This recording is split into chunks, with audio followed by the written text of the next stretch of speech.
मा सद्गमय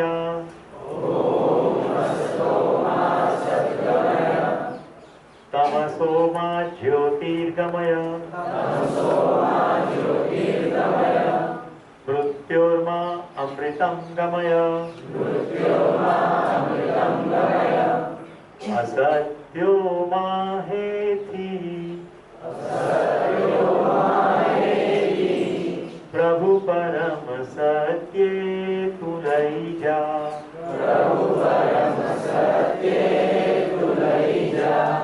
ऊंडा अंधारेથી આગળનું તમે કહો પહેલી વાર સત્ય હોય તો પછી બીજી વાર સત્ય થોડું હોય ઊંડા અંધારેથી प्रभु परम तेजे तू लई जा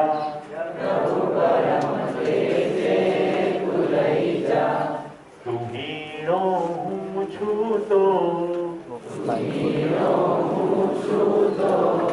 तुझ दर्शनादान दई जा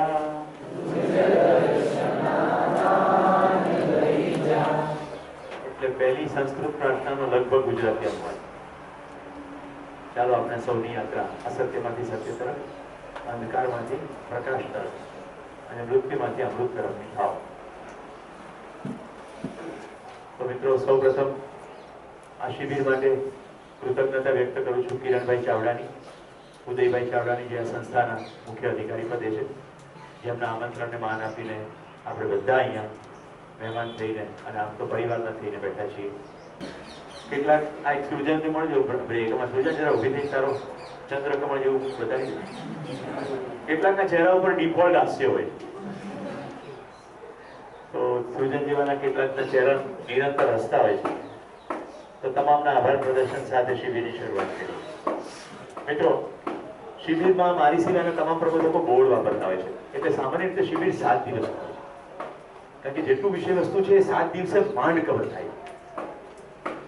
મારે કારણ કે 5મા વર્ષનો અનુભવ છે શિક્ષક તરીકેનો, એટલે મેં પાવરપોઈન્ટ પ્રેઝન્ટેશન એટલે પહેલેથી બોર્ડ લખીને તૈયાર રાખ્યું, જેથી બોર્ડ લખવામાં સમય બગડે નહીં. કેટલીક વસ્તુઓ વર્ણન કરવાને બદલે વિડીયો ક્લિપ્સની મદદ લીધી છે. પરંતુ મારે સ્પષ્ટતાથી કહેવું જોઈએ, અહીંયા જે પણ વસ્તુ વિડીયોઝ કે ઓડિયો બતાડવામાં સંભળાવવામાં આવે એ કોઈ પણ જીવન વિદ્યાનું વિષય વસ્તુ નથી, એ જીવન વિદ્યાનો ભાગ નથી. એ માત્ર જીવન વિદ્યાના વિષય વસ્તુ તરફ અંગુલી નિર્દેશ છે. ઓકે, તો જે બોર્ડ ઉપર વર્ક થશે એટલે કે પાવરપોઈન્ટ પ્રેઝન્ટેશન, એ જીવન વિદ્યાનો વિષય વસ્તુ છે.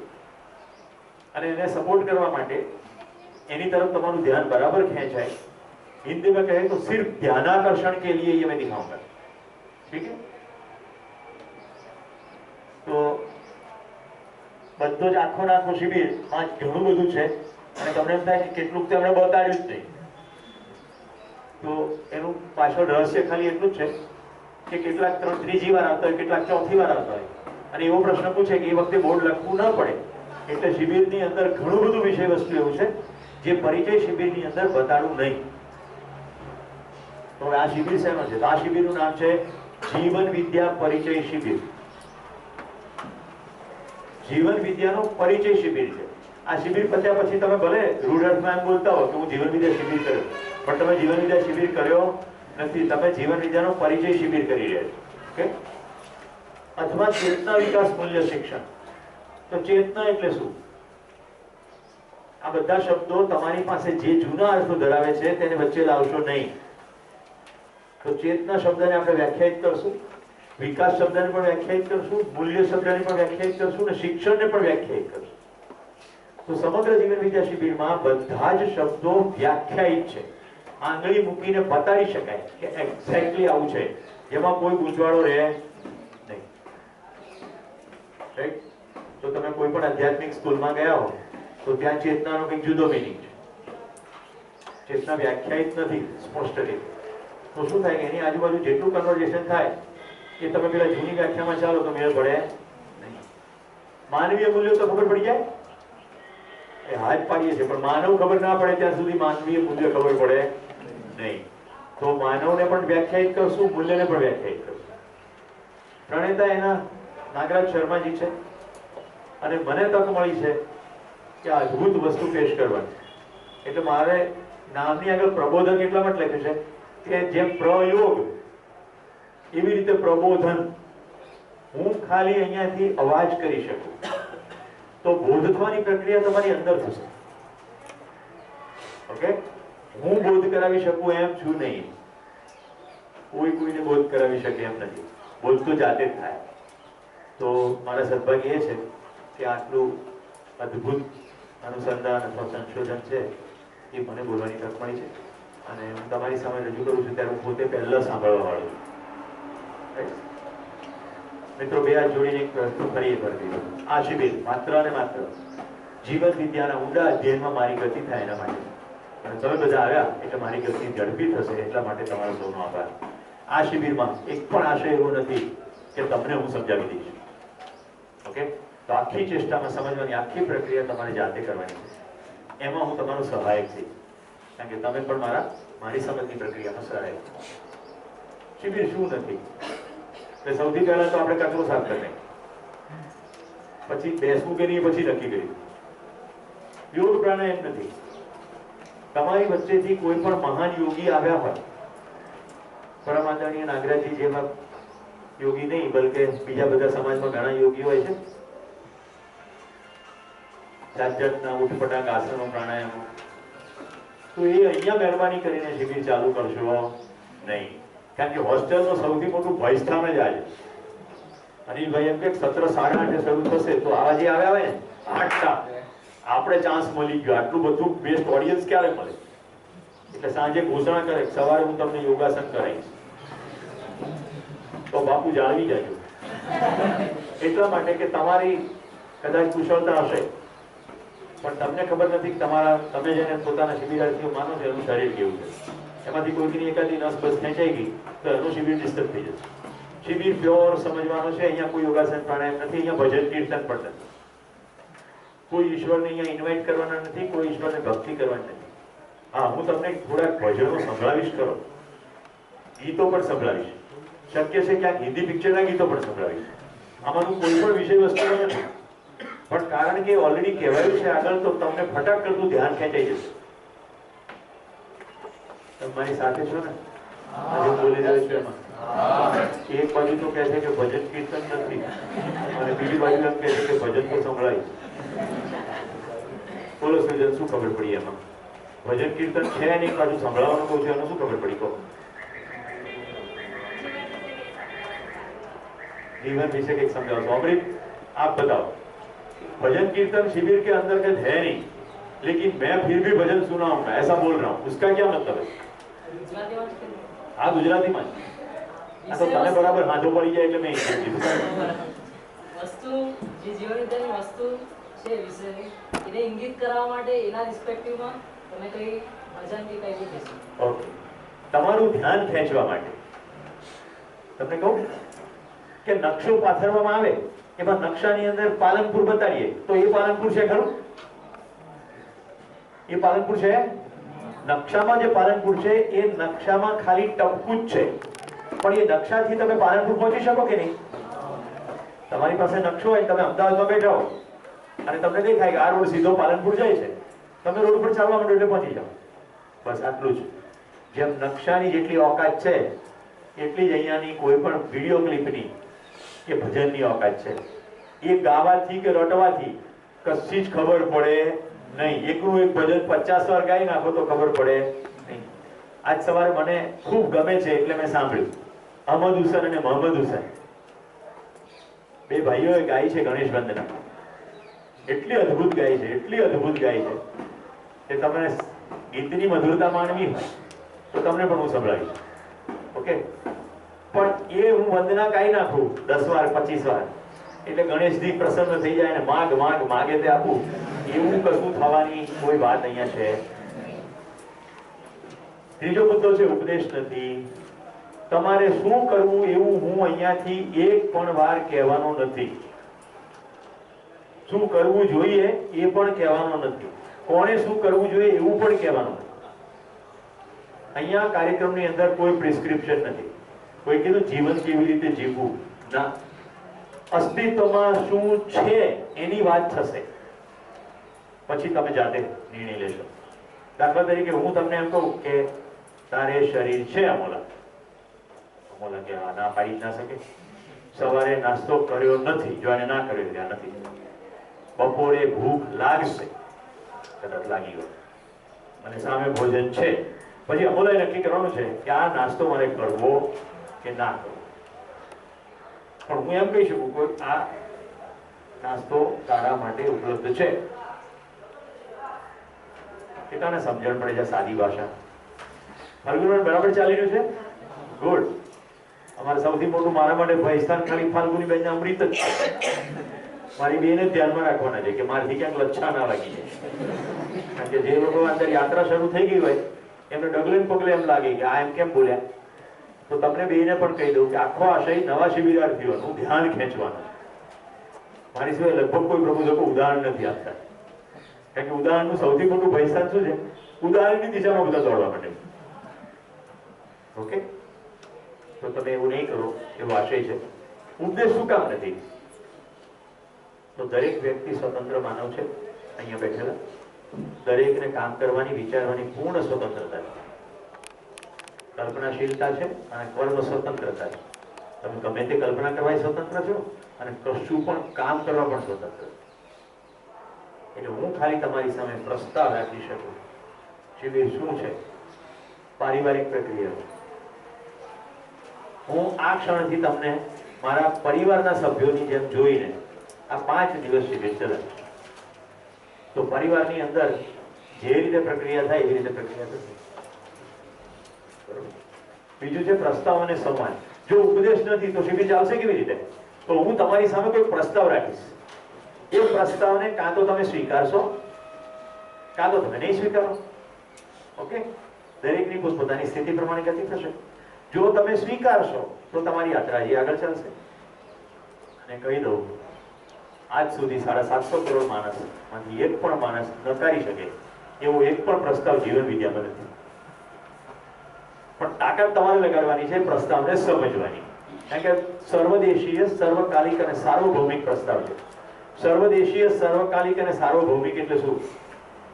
પૃથ્વી ઉપરની દરેક જગ્યાએ, દરેકે દરેક માણસોને, દરેકે દરેક સમયે લાગુ પડે એવા પ્રસ્તાવ છે. કારણ તો 3 શબ્દો જ ભારે પડી જાય. કાજલનો ચહેરો એવું બતાડે છે, સમજાવો ને ફરી વાર. રાઈટ? સર્વદેશીય, આપણે દેશ, ભૂમિ અને કાળ જવા દો, આપણે સાવ દેશી ભાષામાં કહીએ. 24 કલાક પૃથ્વી ઉપરના તમામ જગ્યાએ. એટલે ભારતીયને અહીંયાથી ઉચકી માડાગાસ્કર લઈ જાઓ તોય ચાલે, અને આફ્રિકન નિગ્રોને ત્યાંથી ઉચકી પાલનપુર લઈ આવો તો પણ ચાલે. એના દેશમાં તો ચાલે, એને ઉચકી નહીં લાવો તો પણ ચાલે. સર્વકાલિક, બધા જ સમયે, બધા જ સમયે, બધા જ સ્થળે, બધા જ માણસોને જે ઉપકારક છે એવા પ્રસ્તાવો અહીંયાથી મૂકવામાં આવશે. હવે સંવાદ એટલે શું? ચલો કહો, સંવાદ શરૂ કરી દઈએ. બોલો, સંવાદ એટલે શું? પ્રિય અમોલા, સંવાદ એટલે શું? એવું કે છે કે આમને સામને બે પક્ષથી થતી વાતચીત એટલે સંવાદ. યસ, એક જ વિષય ઉપર બંને પક્ષ તરફથી રજૂ કરવામાં આવતા દ્રષ્ટિબિંદુઓ. એક જ વિષય ઉપર બે પક્ષ તરફથી રજૂ થતા દ્રષ્ટિબિંદુઓ. બોલો પ્રાંશુ, તમે ઘણું અપડાઉન કર્યું છે. તમારો પણ ખૂબ ખૂબ આભાર. મારી એક જ આજ્ઞા ઉપર તમે ઘણા બધાને પાલનપુરથી લાવી આપ્યા, એ બદલ ધન્યવાદ. બોલો, સંવાદ એટલે શું? બે જણ વચ્ચે થતી વિચારોની આપ અને લે.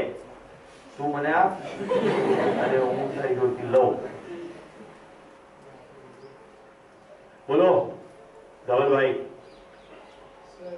સંવાદ એટલે કોઈ એક વિષય ઉપર બે જણા પોતપોતાના વિચાર રજૂ કરે એને સંવાદ કહે છે. કોઈ એક વિષય ઉપર બે જણા પોતાના વિચારો રજૂ કરે. તો શું છે કે જીવન વિદ્યાના બધા જ પ્રસ્તાવોમાં શબ્દની સ્પષ્ટતા હોવી જોઈએ. તો સંવાદ શબ્દની પણ સ્પષ્ટતા જોઈએ. આપણે બાજુનું લઈ લઈએ, પછી સંવાદની પણ સ્લાઇડ બતાવો. વાદ, વિવાદ અને સંવાદ એ ત્રણેયને સમજવાના છે. અહીંયા લખ્યું છે જીવનલક્ષ સંદર્ભ. જેટલી પણ વાત શિબિરમાં થશે એ આપણા જિંદગીના લક્ષ્યના સંદર્ભમાં છે. આપણે કઈ દિશામાં જઈ રહ્યા છીએ, રાઈટ? આપણે આઈપીએસ થવાનું લક્ષ્ય છે, શું એ જ જિંદગીનું લક્ષ્ય છે કે કોઈ બીજું લક્ષ્ય છે? લક્ષ્યના સંદર્ભમાં વાત છે. અને હું તમને લક્ષ્ય નહીં આપું, લક્ષ્યના સંદર્ભમાં વાત કરીશ, તમારી અંદર લક્ષ્યની સ્પષ્ટતા થશે. તો વાદ વિવાદને સંવાદ જોઈએ. તમારી સામે છે વાદ એટલે આમ હોવું જોઈએ, જેમ કે ભૌતિક વાત, જેટલું ખવાય એટલું ખાઓ. તો લગ્નની અંદર જાઓ તો સિરામિકની ભલે 1.5 કિલોની પ્લેટ હોય, એને પૂર્ણ રીતે ભરવી એવું કંકોત્રીમાં લખેલું છે. બધી જ આઈટમો લેવી અને પછી નટ બજારિયાના ખેલની જેમ પ્લેટ પડી ના જાય એનું ધ્યાન રાખવું. ભૌતિક વાત, રાઈટ? અધ્યાત્મવાદ, આ બધી ભોગની દુનિયા નકામી છે, રાઈટ? બધું છોડી દો, ત્યાગ કરો.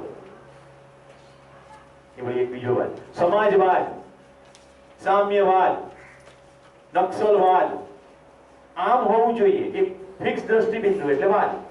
વિવાદ એટલે માત્ર હું કહું તેમ આમ જ હોવું જોઈએ.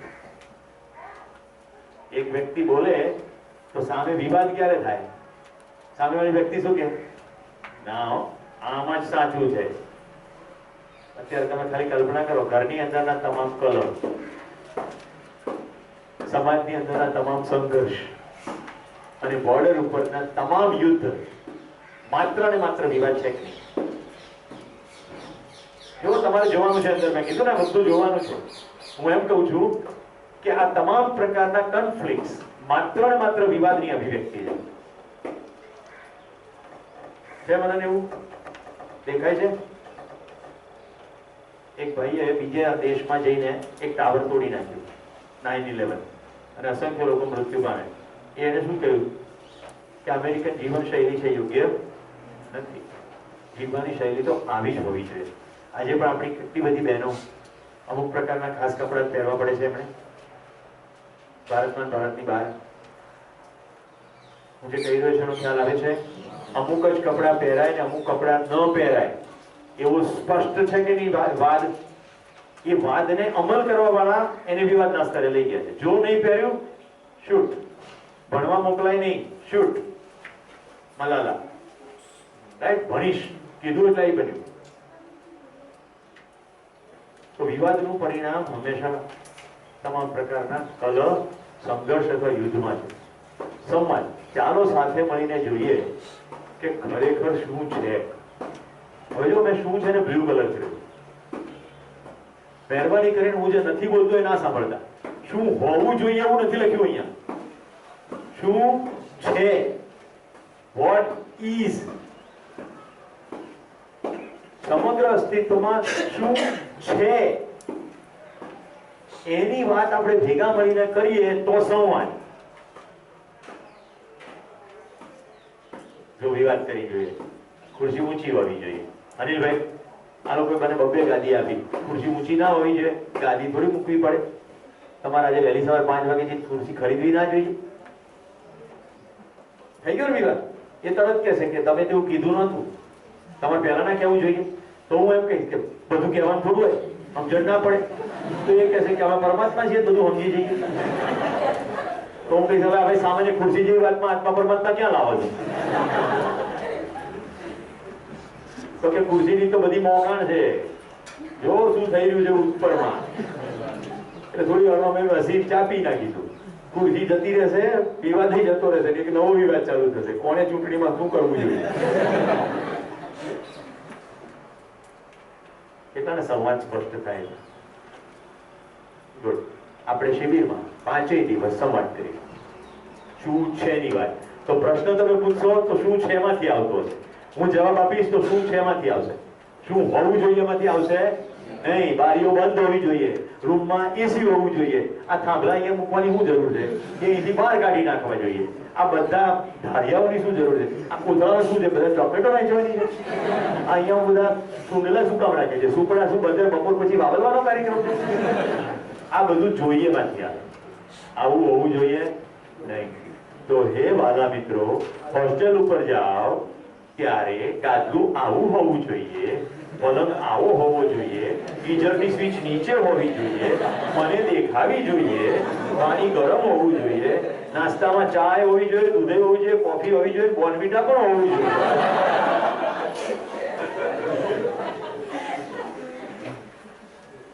પ્લાસ્ટિકની ખુરશીઓ એકલી થોડી ચાલે, એની ઉપર ગાદી હોવી જોઈએ, એની ઉપર લગ્નમાં પેલું સફેદ પહેરાવે છે ને જબ્બો, ખુરશીને જબ્બો પહેરાવતા મેં તો અમદાવાદમાં જ જોયા, આખો આખો જબ્બો પહેરાવી દીધો.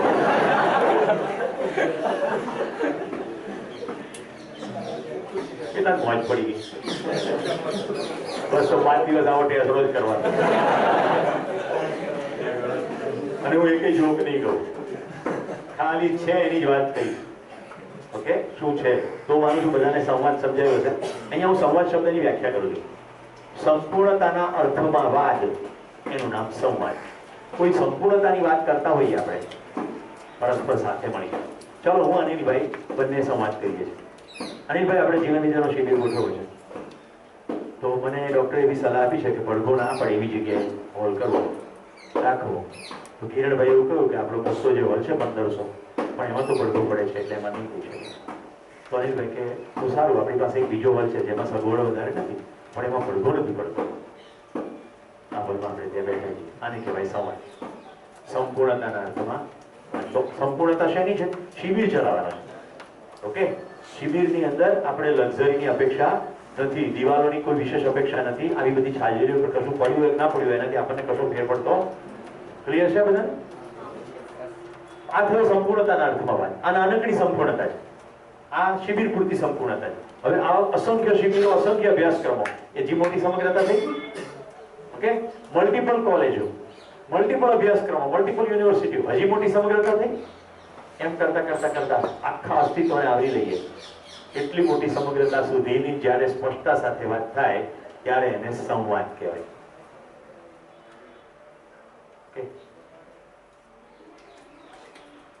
સંવાદમાં વર્તમાનમાં શું છે તેની વાત કરીશું. કોઈએ કહ્યું છે વાક્ય પ્રમાણ, તેથી નહીં. કોઈ શાસ્ત્રમાં લખ્યું છે તેથી નહીં, કોઈ પ્રયોગથી દેખાય છે તેથી નહીં. હવે તમને અત્યાર સુધી જે પણ દેશમાં વિદેશમાં ઋષિઓ મનીષીઓ થયા, જેમણે પોતાને સમજવાનો, જગતને સમજવાનો ખૂબ પ્રયત્ન કર્યો, એ તમામ પ્રત્યેના પૂર્ણ આદર સાથે આ પ્રસ્તાવ આવી રહ્યો છે. પણ મુદ્દો એટલો છે કે પહેલા કહેવાઈ ગયું છે એટલે એને સાચું માની લેવું, એવું આપણે અહીંયા કરતા નથી. કોઈક વાક્ય કહ્યું છે, મહાવાક્ય છે, બ્રહ્મ વાક્ય છે, વેદ વાક્ય છે એટલે માનવું જોઈએ એવી અહીંયા વાત થશે નહીં. વાક્ય પ્રમાણ નહીં.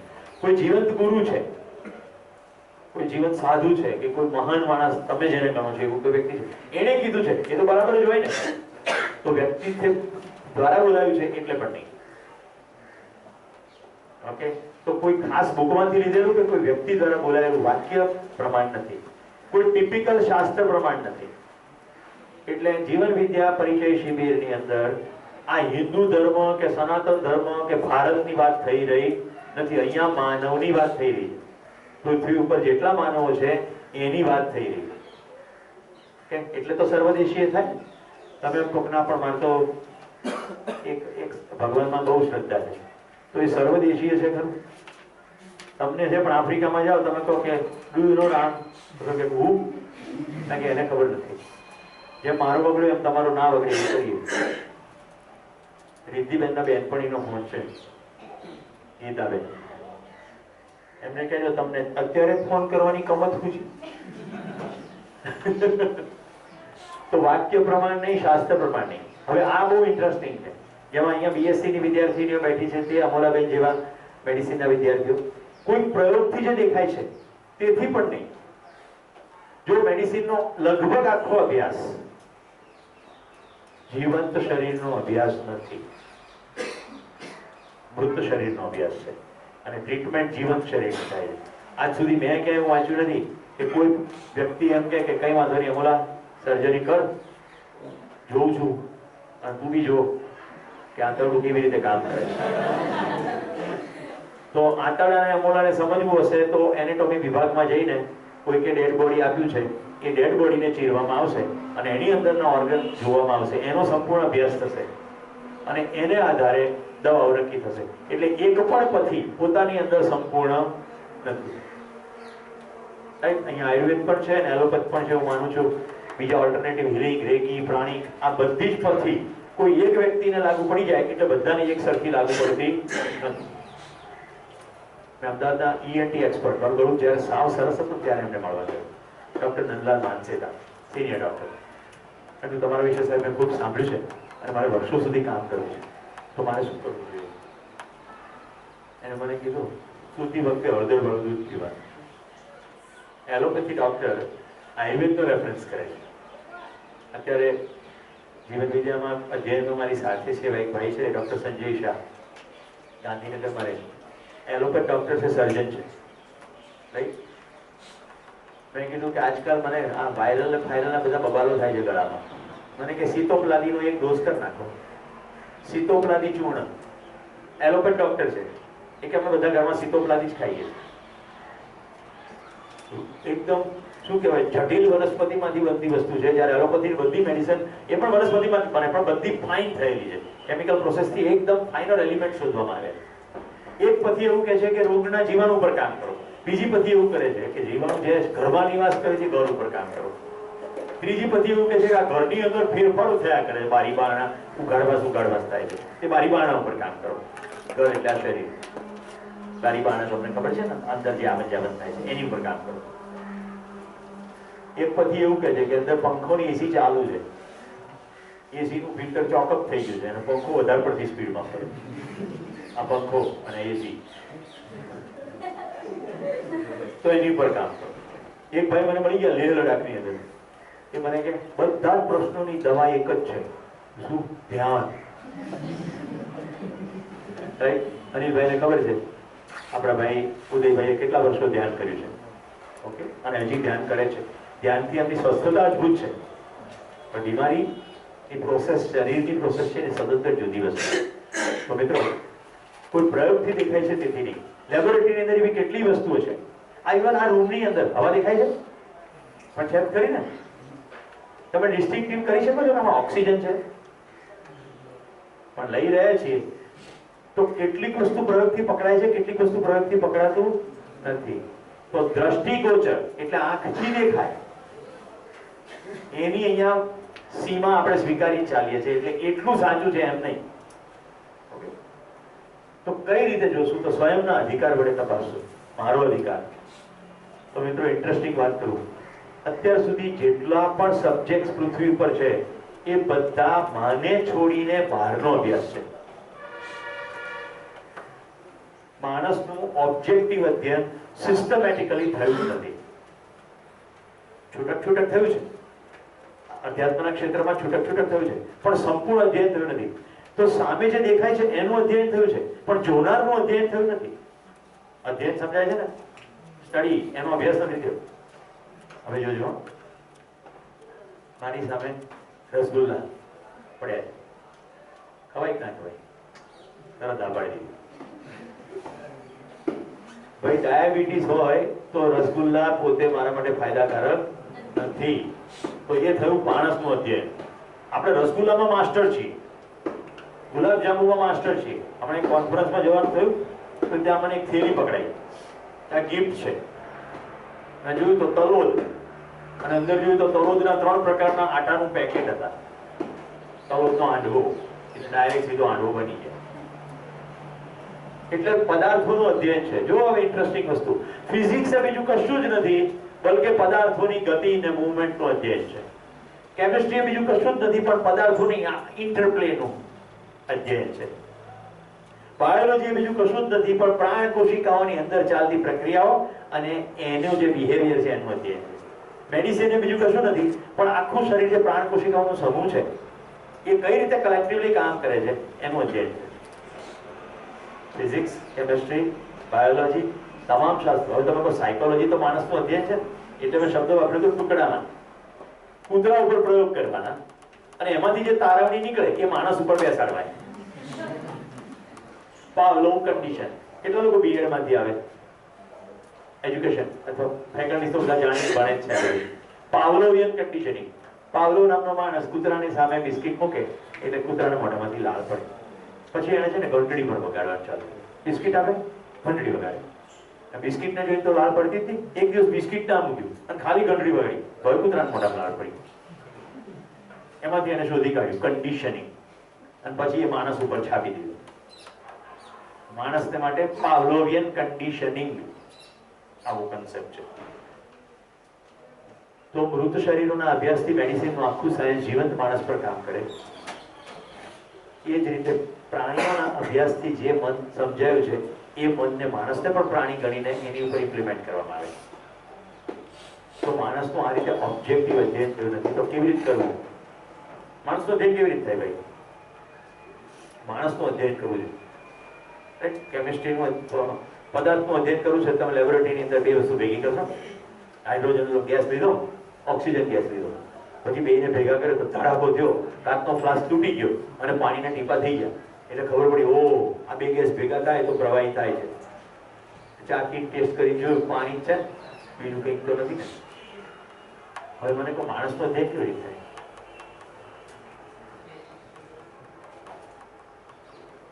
જેને નાક પર બેન છે તે બેન નિર્જા ને બોલો. માણસના વર્તનથી એક એક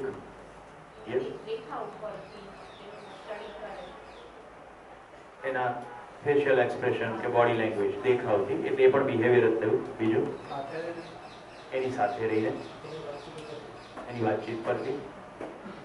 તો એવું કહી શકાય ખરું કે ખાલી કોઈક વાતચીત કરીએ અથવા સાંભળીએ કે રેકોર્ડ કરીએ એનાથી માણસ સમજાઈ જાય એવું થાય ખરું? ખાલી વાતચીતથી નહીં થાય. ખાલી દેખાવથી થાય ના થાય. ખાલી બિહેવિયરથી થાય, થોડું બિહેવિયર. કોઈકે કીધું સાથે રહેવું, તો શું તમે સંસારના તમામ માણસો સાથે રહી શકશો ખરા?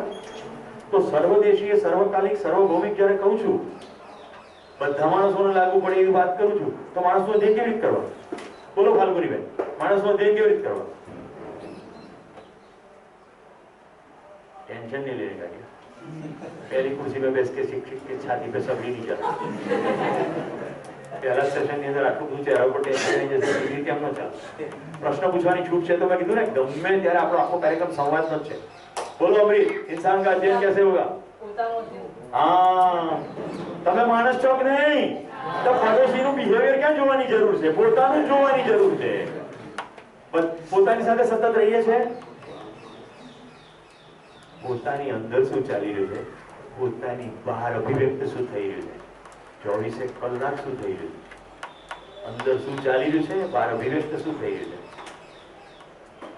અંદર શું ચાલી રહ્યું છે, બહાર અભિવ્યક્ત શું થઈ રહ્યું છે, બોલાય શું રહ્યું છે અને કરાય શું રહ્યું છે. બોલે છે આઈ લવ યુ અને કરવામાં તો હેઠના પણ ઘન છે. બોલાઈ રહ્યું છે આઈ કેર ફોર યુ, રાઈટ? અને ખાવા બેસે ત્યારે એક રોટલી વધારતી તો છે નહીં. લો આપણે ગાંઠિયા વધ્યા કઈ આઈ કેર ફોર યુ. બોલવામાં તો કે આઈ મિસ યુ, અને બરાબર એ વખતે પિક્ચરની ટિકિટ લઈને પિક્ચર જોવા બેઠા છે, ત્યાંથી મેસેજ કરે આઈ મિસ યુ. અરે ક્યાંથી મિસ હોય? દંગલ જેવી ફિલ્મ ચાલતી હોય ક્યાંથી તમે મિસ કરો?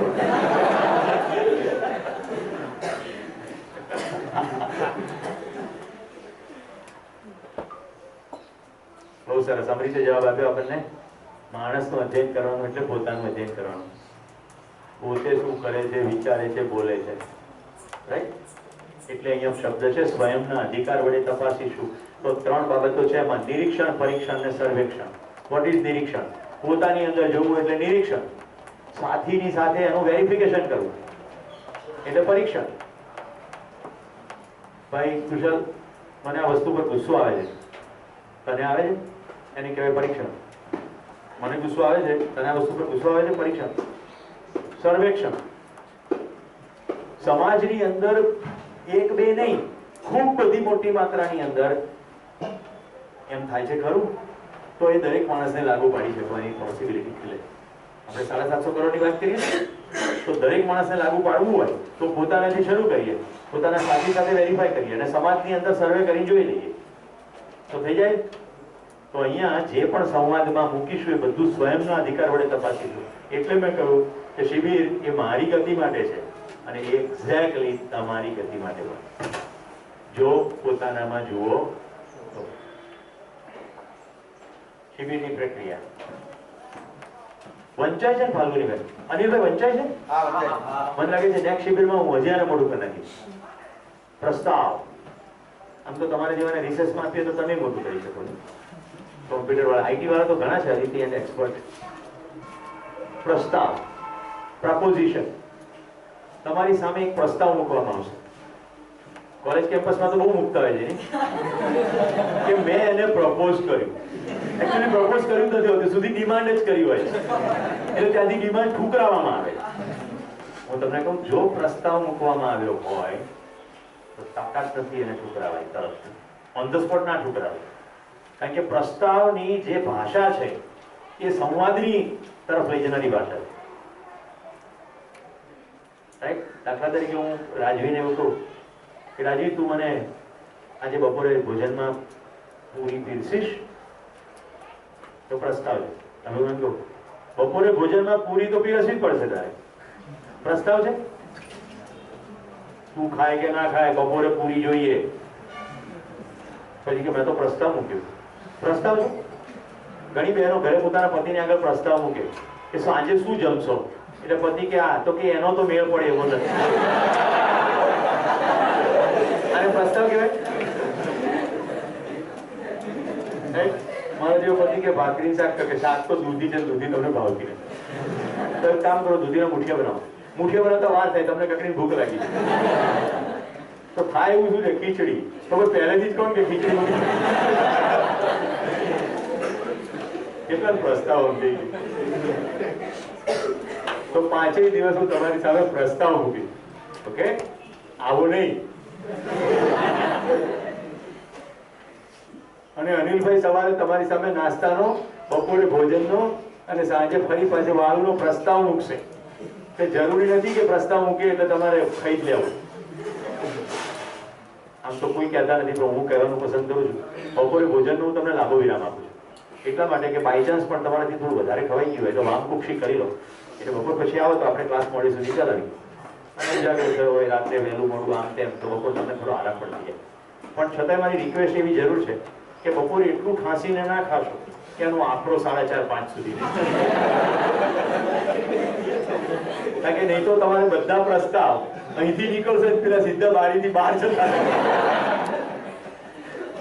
શિબિરની પ્રક્રિયામાં માનવાની જબરદસ્તીનો અભાવ છે. હું કશું મનાવવાનું કોશિશ કરીશ નહીં. જો મિત્રો, મેં કીધું હું પણ વિદ્યાર્થી છું અને પ્રબોધન છું, એટલે હું બધામાં પાર ઉતરી ગયો છું એવું નથી. એનું નામ તો સાધના જ. ઓકે, તો ક્યાંક મારાથી આવેશિત રીતે વ્યક્ત થવાય તો એની પાછળ આશય ગુસ્સો કરવાનો કે અણગમવાનો નથી, એટલું ધ્યાન રાખજો. એનો એટલો મતલબ થાય છે કે હજી મારી પૂર્ણતા થઈ નથી એ વાતને પ્રસ્તાવના સ્વરૂપમાં મૂકવાની. એટલે પ્રસ્તાવમાં સંવાદ થતા કોઈ જગ્યાએ સંવાદ અટકી જાય છે, એવું બનવાને સંભવ છે. તો મારો ઇન્ટેન્શન અત્યારથી સ્પષ્ટ કરી દઉં છું કે તમને જબરદસ્તી મનાવવાનો કોઈ આશય નથી. જાણવાની પ્રક્રિયા છે. ઓકે, માનવું અને જાણવું બે અલગ છે. પ્રસ્તાવ અને તપાસ. હું જે પ્રસ્તાવ રાખું તેને તમે જો તપાસજો, જો યોગ્ય લાગશે તો તમે સ્વીકૃત કરી શકશો. પ્રસ્તાવ રજૂ કરવામાં હું મારી પૂરી નિષ્ઠા રાખું અને તપાસવામાં તમે પૂરી નિષ્ઠા રાખશો એવા વિશ્વાસ સાથે હું પ્રસ્તાવ મૂકું છું. તો મિત્રો, તમારે આ તબક્કે જાણી લેવું જોઈએ કે તમારી સામે પ્રસ્તાવ મૂકનાર વ્યક્તિ કોણ છે. તો એક માનવ છું જેને પૃથ્વી ઉપર સુરેશનું નામ આપવામાં આવ્યું. ઓકે, પરિવારમાં એક પત્ની છે, 2 બાળકો છે. દીકરી ભણી ગઈ છે, દીકરો મિકેનિકલ એન્જિનિયરિંગના 4થા વર્ષના ફાઇનલ સેમેસ્ટરમાં ગાંધીનગરમાં ભણે છે અને મારી સાથે રહે છે. વ્યવસાય હું કોર્પોરેટ મેનેજમેન્ટ ટ્રેનર તરીકે કામ કરું છું, જેમાં દેશની નેશનલ અને મલ્ટીનેશનલ કંપનીઓના જે ટોપ મેનેજમેન્ટના માણસો હોય, લીડર્સ, એ લોકોને ટ્રેનિંગ આપવાનું, જેથી કરીને એમનો વ્યવસાય કઈ રીતે ઇફેક્ટિવલી કરી શકે એ શીખવવાનું કામ છે. એવું 2 રીતે કરું છું, સલાહ પણ આપું છું અને તાલીમ પણ આપું છું. મારી બીજી 2 પ્રિય પ્રવૃત્તિ કરું છું. ગુજરાત રાજ્યના 2 મહત્વના ડિપાર્ટમેન્ટો, એક એજ્યુકેશન ડિપાર્ટમેન્ટ અને પોલીસ ડિપાર્ટમેન્ટ. આ બંને લોકોથી પ્રેમ કરવો જોઈએ અને બધા લોકો આ બે ચીજ ડરે છે. શિક્ષકથી માણસો ડરે છે પોતાનું બાળક જે શાળા મૂક્યું હોય ને એ શિક્ષક સાથે કોઈ વાલી ઝઘડો કરે ને ઊંચા અવાજે બોલે પણ નહીં, કારણ કે એને એમ લાગે છે કે મારા બાળકને અન્યાય થશે અને પોલીસના તો લફડામાં જ કોણ પડે એવું બોલે, એટલે પોલીસથી ડરે છે. તો આ બંને ડિપાર્ટમેન્ટ માટે હું સેવાનું કામ કરું છું, એટલે તાલીમ આપીને એ વધારે સારી રીતે કેમ કામ કરી શકે અને આપણા દેશના યુવાનો કેમ કરીને પોતાની જાતને ઓળખે અને પ્રસન્નતાપૂર્વક સારી રીતે જિંદગી જીવે એવા હું લીડરશિપના પ્રોગ્રામ કરું, જેનું નામ છે સર્વનેતૃત્વ. એ કાર્યક્રમમાં 8થી કેટલાક વિદ્યાર્થીઓ અહીં આવ્યા છે. એની પાછળનો આશય એવો છે કે લીડરશિપમાં પહેલા જ પોતાને લીડ કરો પછી બીજાને લીડ કરો. તો પોતાની જે નિસ્બતો છે એમાં કંઈક કામ કરો તો પોતાની લીડરશિપ શરૂ થાય. એ લીડરશિપ કરતા કરતા બીજાને લીડ કરવાનું શરૂ થઈ જાય અને એમ કરતા કરતા તમે સમય જતા એક સારા નેતા તરીકે બહાર આવો. તો એવા કાર્યક્રમો આ મારી પ્રવૃત્તિ છે. ગાવું ગમે છે, ગાવું ગીતો સાંભળવા પણ ગમે છે, નાચવું પણ ગમે છે, કોઈને નાચતા જોવા પણ ગમે છે. દીકરી મારી ભરતનાટ્યમ ડાન્સર થઈ છે, એટલે 10 વર્ષ સુધી મેં એને સતત નૃત્યની સાધના કરતી જોઈ છે. પ્રકૃતિનો મારો પ્રેમ છે, પક્ષી દર્શનની મારો ખાસ વિશેષ શોખ છે. એટલે આ કેમ્પસમાં આવું એટલે તો મારે બલ્લે બલ્લે પેસડા, એટલે અંદર હોય એની કરતાં વધારે બહાર હોઉં છું. એટલું જ નહીં, હું દિવસે તો આ કેમ્પસમાં રખડતો હોઉં છું, હું રાત્રે આંટા મારું છું, કારણ કે નોક્ટર્નલ બર્ડ્સ હોય છે, રાત્રિમાં પ્રવૃત્ત થતા પક્ષીઓ હોય છે અને એ પક્ષીઓ જોવા, એમને સાંભળવા, ખાસ કરીને ગોરખામલાઓ પર અનિલભાઈ સાંજના સમયે 2-3 ચીમરીઓ આવી જાય છે અને ઉદયભાઈની સાથે કે કિરણભાઈ સાથે બેઠા બેઠા હિંચકે મારું બિલકુલ રાહ હોય સાંજ હોય તો હવે ચીમરીઓ હમણાં આવશે. તો ત્યાં કયા પક્ષીઓ, કેટલીક જગ્યા કેમ્પસમાં વારંવાર જવાનું થાય ત્યાં કયા પક્ષીઓ છે, તો આવો શોખ છે. નદી, પર્વત, નાળા આ બધું ગમે છે રખડવું. એટલે વર્ષમાં 5-6 વાર આબુ, અંબાજી, રતનમાળ, પંચમહાલ આવા બધા જુદા જુદા જંગલોમાં રખડું અને એક વર્ષામાં રખડું. એટલે રાજુ, પૂનમ, અમોલા આવા બધા લોકોને રખડાવી ચૂક્યું. વર્ષમાં એકવાર હિમાલયમાં રખડું. એટલે રખડવાનો એક ભાગ અને રખડાવવાનો પણ. તો આ મારી ભૂમિકા છે. બેકગ્રાઉન્ડ જીવન વિદ્યાના પ્રબોધનની પ્રક્રિયા સંપૂર્ણ મારી ખુશાલીની અભિવ્યક્તિ છે. તો અહીંયાથી પ્રસ્તાવ મૂકનાર વ્યક્તિ કોર્પોરેટ મેનેજમેન્ટ ટ્રેનર નથી, કોઈ પ્રકારનો શિક્ષક પણ નથી, પણ કારણ કે જીવન વિદ્યાનો વિદ્યાર્થી છું અને મને એની અંદર ખૂબ ખુશી મળી છે, તો મારા માનવ બંધુઓને કેમ નહીં વહેંચવી એ આશયથી તમારી વચ્ચે ઉભો છે. એટલે પાછળના બેકગ્રાઉન્ડનો કોઈ અહીંયા મિનિંગ નથી. જે લોકો મને ક્લાસમાં ઓપરેટ થતો જોયો છે, તમે 5 દિવસ મને સદંતર જુદી રીતે ઓપરેટ થતો જોશો, કારણ કે એ સ્કિલનો કાર્યક્રમ છે, શીખવાનો કાર્યક્રમ છે, આ સમજવાનો કાર્યક્રમ છે. સ્કિલ છે સર્વદેશી હોતી નથી. તમારું લેપટોપ અંબાજીના જંગલમાં કામ કરવાનું નથી, કારણ કે ત્યાં પાવર સપ્લાય પણ નથી અને ઇન્ટરનેટ કનેક્ટિવિટી પણ નથી. ત્યાં તમને ગુજરાતી બોલતા આવડતું હશે તમારું કામ થશે. ઓકે, એટલે જે સ્કિલ છે એ સર્વદેશીય, સર્વકાલિક, સર્વભૌમિક નથી. મને સ્કીઇંગ આવડે છે બરફ પર લસરતા, પણ હું અમદાવાદમાં મારા માટે નકામું છે, કારણ કે અમદાવાદમાં કોઈ બરફનો પહાડ નથી. તો હું જે શીખવું છું, જેમાંથી મને પૈસા મળે છે, એ બધા સ્કિલના એરિયા છે. ઓકે, સ્કિલ શીખવું છું. અહીંયા જે હું સમજાવું છું કુદરતની દેણ છે, અને સમજાવવાના પૈસા લેવાના હોય નહીં, એટલે હું મારું જાતે ભાડું ખર્ચીને આવું છું અને ભાડું ખર્ચીને જાઉં છું. જીવન વિદ્યાના કોઈ પણ પ્રબોધક મારી જેમ ફીસ લેતા નથી. તો આ છે મારી નિષ્ઠાની અભિવ્યક્તિ. મિત્રો, મારી યાત્રા કરી ચૂક્યો છું 4 વર્ષથી જીવન વિદ્યાના પરિચયમાં, એટલે 2011થી હવે પ્રિસાઇઝલી તમે જાણવા માંગો છો. હવે તો 2017 શરૂ થઈ, એટલે હવે 5 કહેવું જોઈએ. તો 5 વર્ષથી આ પ્રક્રિયામાં છું. હવે આપણે જાણવાની પ્રક્રિયાની અંદર ડિટેલમાં જઈએ. તો સ્વયંમાં નિરીક્ષણ કરવું પહેલું. તો અહીંયાથી જે પણ પ્રસ્તાવ આવે એનો અંદર પડઘો શું પડે છે. તારું નામ સૃજન કેમ પડ્યું?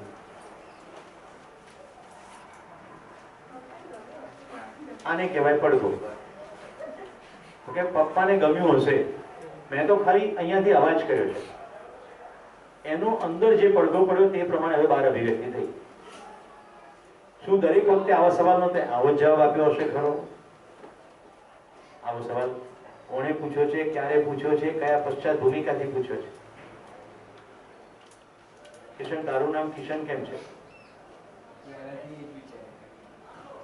પૃથ્વી પર આવતા પહેલા તે નામ જ નથી. ભાઈ, વાંસળી વાળું ના મળે તો આને મળી લેજો.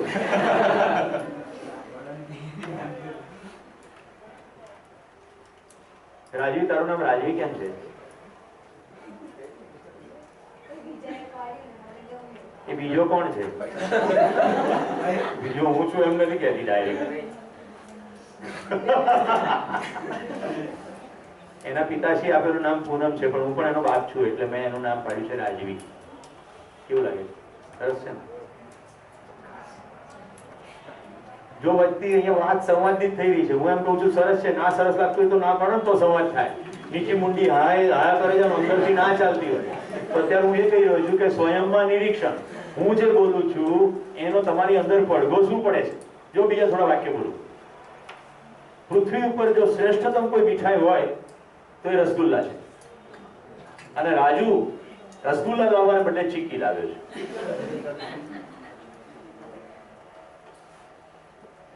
તમારે જોવાનું છે પડઘા શું પડે છે. મને શું ખબર તમારી અંદર શું પડઘા પડે?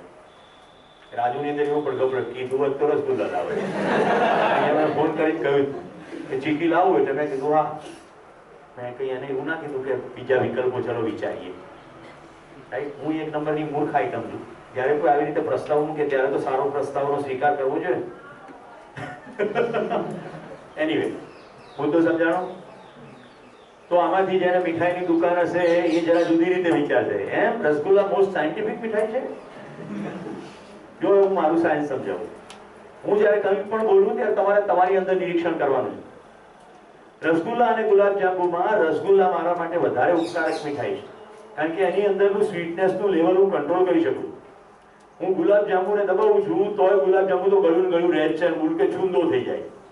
જ્યારે રસગુલ્લું દબાવે પછી પાછું રસગુલ્લાનું ફોર્મ પકડી રાખે છે અને જેમ દબાવો એ પ્રમાણે રસ નીકળે છે. બરાબર કચી દબાવો તો એની અંદરથી બધું મીઠાશ નીકળી જાય. હું ગુલાબજાંબુ 3, 4, 5 ખાઈ શકું, રસગુલ્લા 20 ખાઈ શકું, કારણ કે સ્ક્વીઝ કરી શકું. નંબર 2, મને શુગર જોઈએ છે, મને ફેટ નથી જોઈતી. ગુલાબજાંબુને તળવામાં આવે છે એટલે એની અંદર ફેટ હોય છે. સાયન્સ પૂરું. આ મેં ખાલી અહીંયાથી આટલું વર્ણન કર્યું. હવે તમારી અંદર જે પડઘા પડે એ જુઓ. હું ખાલી અહીંયાથી થોડા વિકલ્પ કહું છું કેવા કેવા પડી શકે. આજથી આપણે બી ગુલાબજાંબુ છોડ્યા. આવું જબરું લાયા કે બેમાંથી એક નીચું હોઈ શકાય, બીજું નીચું ના શકાય. હા, પેલા મને ફેટ કંટ્રોલ કરવાનું કહેતા હતા. તો બધું મજાનું, ફેટ બી કંટ્રોલ થાય, મીઠાઈની મજા બી આવે.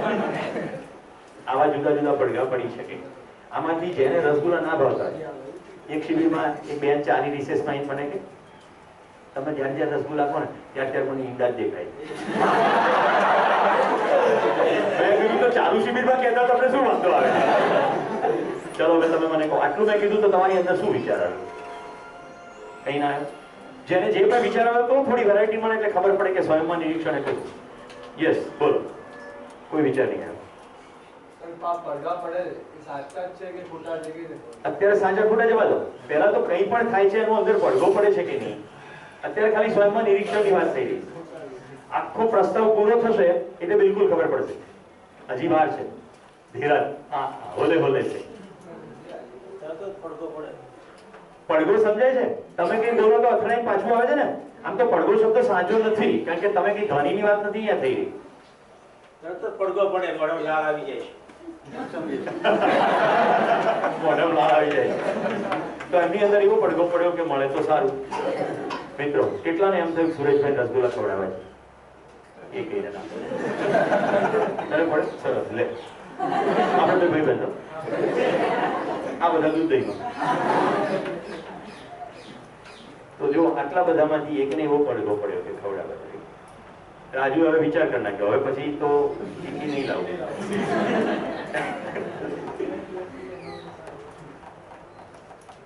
કેટલાકની અંદર એવો પણ પડઘો પડે. આજે જૂના શિબિર રાખ્યો છે, ખાવાની જ વાત.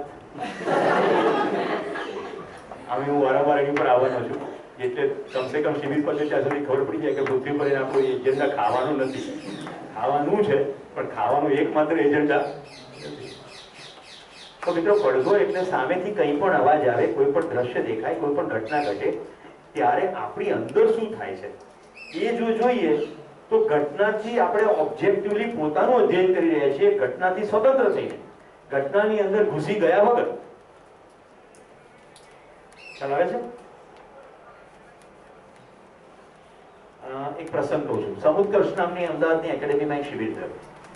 મારા માતા પિતા બંને મૂર્તિ પૂજકો, વર્ષો સુધી કૃષ્ણની ઉપાસના કરે છે.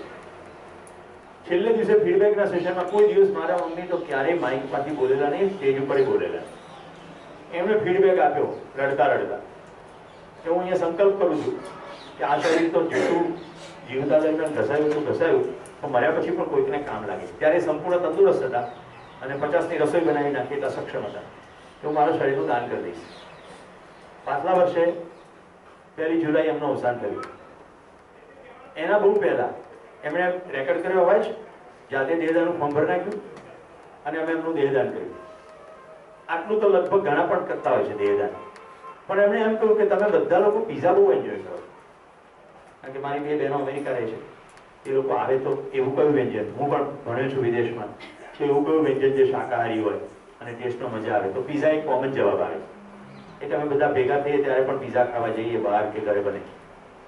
મારા ગયા પછી બધા ભેગા મળીને પિઝા ખાશો, કોઈ બેસવું રાખશો નહીં, તમે આનંદ કરશો, એમાં જ મારી ખુશી છે. તો લિટરલી અમે દેહદાન કરીને આવ્યા, સાંજે તો પડોશમાંથી ખીચડી આવી ગઈ હતી, બીજે દિવસે બધા પરિવાર પિઝા હટ ગયા અને પિઝા ખાધા. કોઈ પ્રકારનો શોક સંદેશો કોઈને કીધો જ નહીં, મધર ગયા. એટલે અમારા ઘરમાં કદી શોકનું વાતાવરણ જ ના થયું.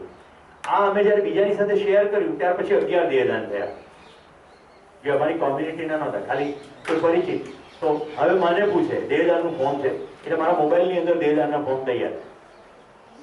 હમણાં મારા પત્નીના મામા ગુજરી ગયા, તો અમે એમની ખબર જોવા ગયા હતા. એ એના દીકરાઓને બતાવી કે સારું થયું સુરેશકુમાર તમે આવ્યા, મારે દેહદાન કરવું છે પણ આ કોઈ માનતા નથી અને તમે તમારા બાનું દેહદાન કર્યું, ઉમદા કામ કર્યું છે, એટલે છોકરાઓને કે તમે બહાર જાઓ. એ બધાને બહાર કાઢી મૂકે કે તમારી પાસે ફોર્મ છે. તમને મારા પત્ની કહી રાખ્યું તો ખરું, ઘરમાં આવી વાતો ચાલે છે, હું પ્રિન્ટ આઉટ લઈ ગયો. એમણે બાનું બંધ કરાવી દીધું, જાતે ફોર્મ ભર્યું, મને કે મારો વિડીયો ઉતાર લે. એમનો વિડીયો ઉતારી લીધો, રેકોર્ડ કર્યો અવાજ, અને પછી ઘરમાં છોકરાઓને કીધું જો મેં દેહદાન કરી દીધું છે, આ સાક્ષી છે, મારી સહી પણ એમાં લઈ લીધી, આ વિડીયો છે. હવે મારે ગયા પછી કોઈ બવાલ કરવાનું નથી, શરીર આપી દેવાનું. અને એ ફોર્મ ભરીને 5મા દિવસે એમણે શરીર છોડી દીધું. અત્યંત પ્રસન્નતાપૂર્વક શરીર પણ છોડ્યું અને દાન પણ કર્યું. હું પડઘાની વાત કરી રહ્યો છું, હું મારા ઘરની સ્ટોરી નથી કહી રહ્યો. યસ, આ તમે જે દેહદાનની વાત કરી, અત્યાર સુધી હું પણ એવું માનતો હતો કે દેહદાન બરોબર છે, પણ છેલ્લા 3-4 લોકો મારા એવા થયા કે દેહદાન, એક મારા મિત્રનો શોપ મૂકવા ગયો સિવિલમાં, તો આપણે જે રીતે ડૉક્ટરના ખાના હોય છે એ ખાનામાં બધા શોપ પડ્યા હતા. હમણાં ભાઈની શોપ લઈને ગયા તો બધા ખાના ફૂલ હતા, તો કે તમે આ ખાના ઉપર મૂકી દો, મૂકી દીધું. એ સબ કોનું છે, સ્ત્રીનું છે, પુરુષનું છે, કયા ધર્મનું છે એ પણ ખબર નથી, મૂકી ના. એક બીજો મારો ભત્રીજો એક જ પ્રસંગ લઈએ. ના મુદ્દો જુદો છે, આપણી યાત્રા બદલાઈ જશે. ઉભા રહો. ઓકે, આપણે દેહદાન કરવું જોઈએ કે નહીં કરવું જોઈએ એની વાત જ નથી કરી રહ્યા. આપણે એ કહી રહ્યા છીએ કે એક કોમ્યુનિકેશન નીકળ્યું મોઢામાંથી, પછી શું શું પડઘાઓ પડ્યા. અત્યારે તમારી અંદર આ પડઘો પડ્યો, બસ પડઘાથી જાગૃત થઈ જાઓ, કારણ કે શું કરવું જોઈએ એવું તો અહીંયા કહેવાય રહ્યું નથી. મેં એવું બિલકુલ એક પણ વાર કહ્યું નથી કે દેહદાન કરવું જોઈએ. મેં ખાલી એટલું કીધું કે જીવન વિદ્યાના શિબિરમાં મારા મમ્મી આવું બોલ્યા, ત્યાર પછી એમણે આવું કર્યું, ત્યાર પછી મારા પત્નીના મામાએ આવું કર્યું. તો કમ્યુનિકેશન આવે, ચિત્ર આવે, ઘટના ઘટે તો અંદરથી શું થાય છે, પછી એ યોગ્ય છે કે અયોગ્ય છે પછી વાત છે. અત્યારે તમે કોઈ પણ પ્રસંગ કહેશો એ દેહદાનના સંદર્ભમાં જ કહેશો, જ્યારે કે અહીંયા મુદ્દો દેહદાનનો થઈ રહ્યો નથી. એટલે પહેલા મેં તમને રસગુલ્લાની વાત કરી, હવે બીજી દેહદાનની વાત કરી, હવે ત્રીજી વાત કરું છું. ઉત્તર પ્રદેશની ચૂંટણીમાં ભાજપની અત્યંત ખરાબ રીતે હાર થનારી છે એવા રિપોર્ટ મને ત્યાંના ચૂંટણી કમિશનર દ્વારા ગઈકાલે સાંજે મળ્યા.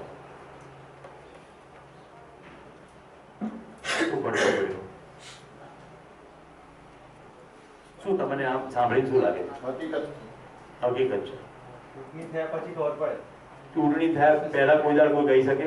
નંબર 2, ચૂંટણી કમિશનર કોઈ દિવસ પરિણામની વાત કરી શકે? એ તો ઇન્ડિપેન્ડન્ટ ઓથોરિટી છે.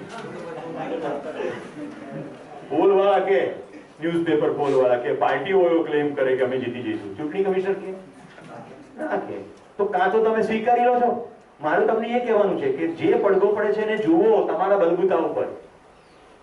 અત્યારે શું જોઈ રહ્યા છે આપણે જાણવાની પ્રક્રિયા. તો પોતાની અંદર જુઓ કે મારી અંદર હા આવી, ના આવી, ડાઉટ્સ આવ્યો, કરવું જોઈએ નહીં કરવું જોઈએ, શું આવ્યું, પછી then go to સાથીમાં પરીક્ષણ. ચલો બીજી વાત. મારા ડોક્ટર મિત્ર છે ડોક્ટર કિશોર અસનાની, ડીસાની અંદર રહે છે. હવે જે કહ્યું છે બધી ફેક્ટ છે. દર વર્ષે બોધગયા જાય બિહાર, 22 થી પૂર્ણિમા સુધી રહે. હવે લગભગ એમની સાથે 150 ડોક્ટરો કામ કરે છે અને બિહારના અતિ પછાત ક્ષેત્રની અંદર પાછલા વર્ષે 35,000 આંખના મોતિયાના ઓપરેશનો થયા. આ પ્રક્રિયા સિસ્ટમેટિક કરવા માટે આખું વર્ષ કામ ચાલે છે. એક ક્ષેત્રમાં સર્વે થાય છે, કોને મોતિયાના પ્રશ્નો છે એના રજીસ્ટ્રેશન થાય છે, કેટલું અંતર છે બધું મેજર રેકોર્ડ કરવામાં આવે છે. જ્યારે કેમ્પ નક્કી થાય ત્યારે જુદી જુદી જગ્યાએ વાહનોના પુલની મદદથી બધા પેશન્ટોને ક્રમશઃ લાવવામાં આવે છે. 15 દિવસ એમની ત્યાં ભોજનની રહેવાની વ્યવસ્થા થાય છે. ઓપરેશન પછી 1 દિવસ રાખવામાં આવે છે. પોસ્ટ ઓપરેશન ચેક કર્યા પછી એમને ચશ્મા સાથે ઘરે પાછા મોકલી દેવામાં આવે છે. આનું એકદમ સિસ્ટમેટિક કામ ભરસાલી ટ્રસ્ટ દ્વારા, એની એક ઓફિસ રાધનપુર અને બીજી ડીસામાં છે, એના દ્વારા થાય છે. કિશોરભાઈ અસનાની ત્યાં યજ્ઞ શરૂ કર્યો. કેમ? જમશેદપુરની મેડિકલ કોલેજમાં એ ભણતા હતા એ વખતે એકવાર એમને ત્યાં જવાનું થયું અને એ આંખના ડોક્ટર, અને એમને થયું ઓહો આટલા બધા લોકો ખાલી મોતિયાને ઓપરેશનના અભાવે હેરાન થાય છે. એમની જિંદગીની પીડા જોઈ અને અંદરથી હલબલી ગયા અને એમણે નક્કી કર્યું કે આપણે આખી જિંદગી દર વર્ષે એકવાર તો 15 દિવસ અહીંયા આપવું. આખી જિંદગી પ્રેક્ટિસ અહીંયા ડીસા કરે છે, 15 દિવસ આપવા. વર્ષો વર્ષ એમાં લોકો ઉમેરાતા ગયા. Story over. શું પડતો પડે છે, કરવું જોઈએ નહીં કરવું જોઈએ, સારું કામ થઈ રહ્યું છે, કોણ છે અસનાની, ડીસા છે, મળવા બોલાવીએ. મળવા જેવાને એમ થાય આવા ડોક્ટરને તો મળવું જોઈએ. એવી મૈત્રી છે ફોન કરું તો આવશે.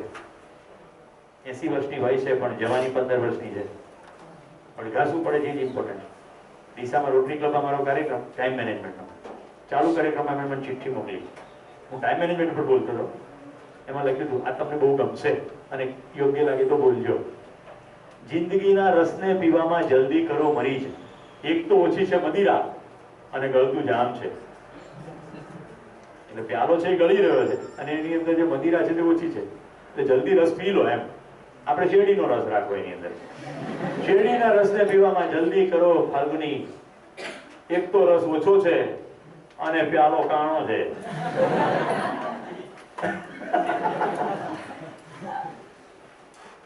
શું પડઘો પડે? ઘણાને એમ થાય કે આ તો શેરો શાયરી કે છે. ખરો, આને એવો પડઘો પડ્યો. તને હાર્દિક ધવલ શું પડઘો પડ્યો? એને જો મને હાર્દિક કેવો ત્યારે લાગે, મને આવો પડઘો પડે. આ મૈત્રી જયારે ક્લાસમાં આવી એટલે મેં ગાવાનું ચાલુ કર્યું. મૈત્રી ભાવનું પવિત્ર જો.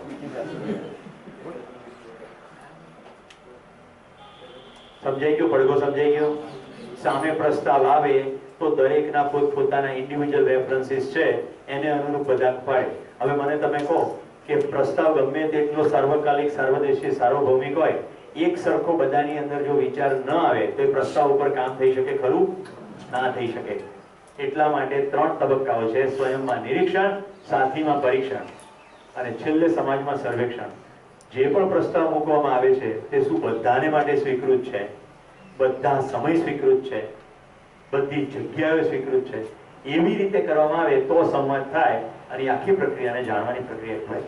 થોડાક જ વખત હું તમને માનવું ને જાણવું ડિસ્ટિંગ કરી દઈશ. મૂંઝાવાની જરૂર નથી. શિબિરનો પહેલા દિવસે ઘણા બધા શબ્દોમાં તમને એવું લાગે કે આમાં બહુ જાજી સમજ નથી પડતી. ડોન્ટ વરી, યાત્રામાં સાથે ચાલો, બધું થઈ જશે. સ્વયંમાં નિરીક્ષણ કેવી રીતે કરવાનું? 3. પહેલું ઇન્દ્રિય વડે. કુશલ અહીંયા આ બાજુ જો, આમ અહીંયા આવતો પેલું જો બેસી જાય. આ પહેલું સંવેદના ભૌતિક ઇન્દ્રિય વડે. મારા સ્પર્શનો અનુભવ થયો, દોડવાનું થયું, બેલેન્સ સાચવવાનું થયું. આ એબ્સોલ્યુટલી ભૌતિક છે. ઓકે, આ ચશ્મા મેં કાઢી લીધા. આ સંવેદનાત્મક છે. ધૂંધળું દેખાતું હશે, 1 કે 2. આ મેં આમ કીધું તમને શું કેમ આવ્યું? કેમ શું આવ્યું ભાઈ? કારણ કે ક્યાંક ને ક્યાંક કોઈકને આમ આમ કર્યું છે ત્યારે આવું કીધું છે. ચશ્મીશ ચચ્ચુ બિલાડીનું મેં ક્યાં કીધું? તમે શું બધે હવે બધા પડઘો પકડાવા માંડ્યો. તો સંવેદનાત્મક ભૌતિક વડે, તર્ક વડે માનસિક. દેખાતું નથી પણ તર્કની મદદથી. ભાઈ ધુમાડો નીકળે છે તો શું હોઈ શકે? ધુમાડો નીકળી રહ્યો છે, શું હોઈ શકે? અંદર સળગતું હોઈ શકે. એટલું જ નહીં, ડ્રાય આઈસ પણ હોઈ શકે, સૂકો બરફ, એમાંથી પણ ધુમાડો નીકળે. ઓકે, સળગતું હોવું જરૂરી નથી, ભૂજાઈ ગયું હોય પણ ધૂંધવાતું હોય તોય ધુમાડો નીકળે. Yes or no? Chemical reaction થતું હોય ઉકરડામાં, કશું સળગતું ના હોય અને ધૂંધવાયેલું બી ના હોય, સડનલી કેમિકલ રિએક્શન શરૂ થાય, ધુમાડો નીકળે. એકચ્યુઅલી ધુમાડો નથી, વાયુ છે એવા રંગનો. ક્લિયર? છેલ્લે અનુભવ વડે. હવે આમાં જુઓ, ઇન્દ્રિય વડે એટલે ગ્રોસ. મને 5 સેન્સીસ છે, બધાની તો ખબર છે ને? રંગ, રસ, રૂપ, ગંધ, પછી શું રહ્યું? શ્રવણ, શબ્દ. 5 સેન્સીસ.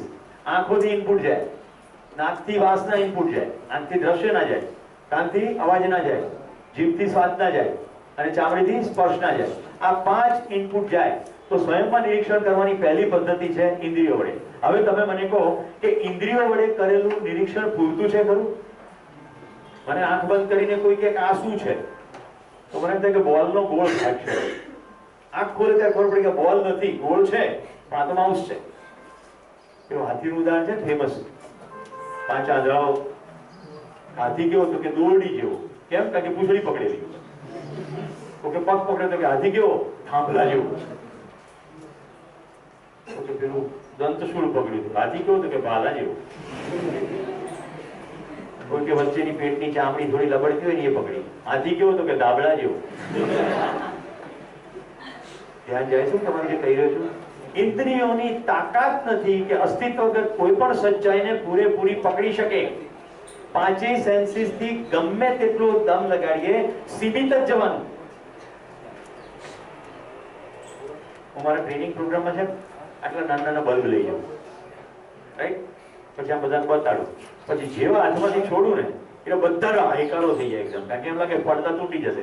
એકચ્યુઅલી દેખાય બલ્બ પણ છે બધા રબરના બલ્બ, એટલે કશું થાય નહીં, તૂટે નહીં. તો કેવું અંદર થાય છે? ઇન્દ્રિયોમાંથી જે મેસેજ જાય એટલું આપણે અર્થઘટન કરીએ. હવે તમે મને કહો, સારું દેખાતું હોય એ સારું હોય ખરું? દાખલા તરીકે દુકાનની અંદર બહુ મસ્ત રીતે મીઠાઈ સજાયેલી હોય પણ ફૂડ પોઈઝન થઈ ગયું હોય આપણને ખબર પડે નહીં. માવાની, પનીરની, આ બધી દૂધની મીઠાઈઓ છે એમાં બહુ કોમન ફૂડ પોઈઝનિંગ થાય. દેખાવમાં તો કંઈ ફરક ના પડે. અચ્છા, ઘણા બધી જગ્યાએ મોહનથાળમાં રંગ નાખવાની પરંપરા છે, રાઈટ? અને હવે તો કેટલા બધા ફ્લોરોસન્ટ રંગની મીઠાઈઓ આવે છે. તો ફ્લોરોસન્ટ કેમિકલ બનાવવું પડે.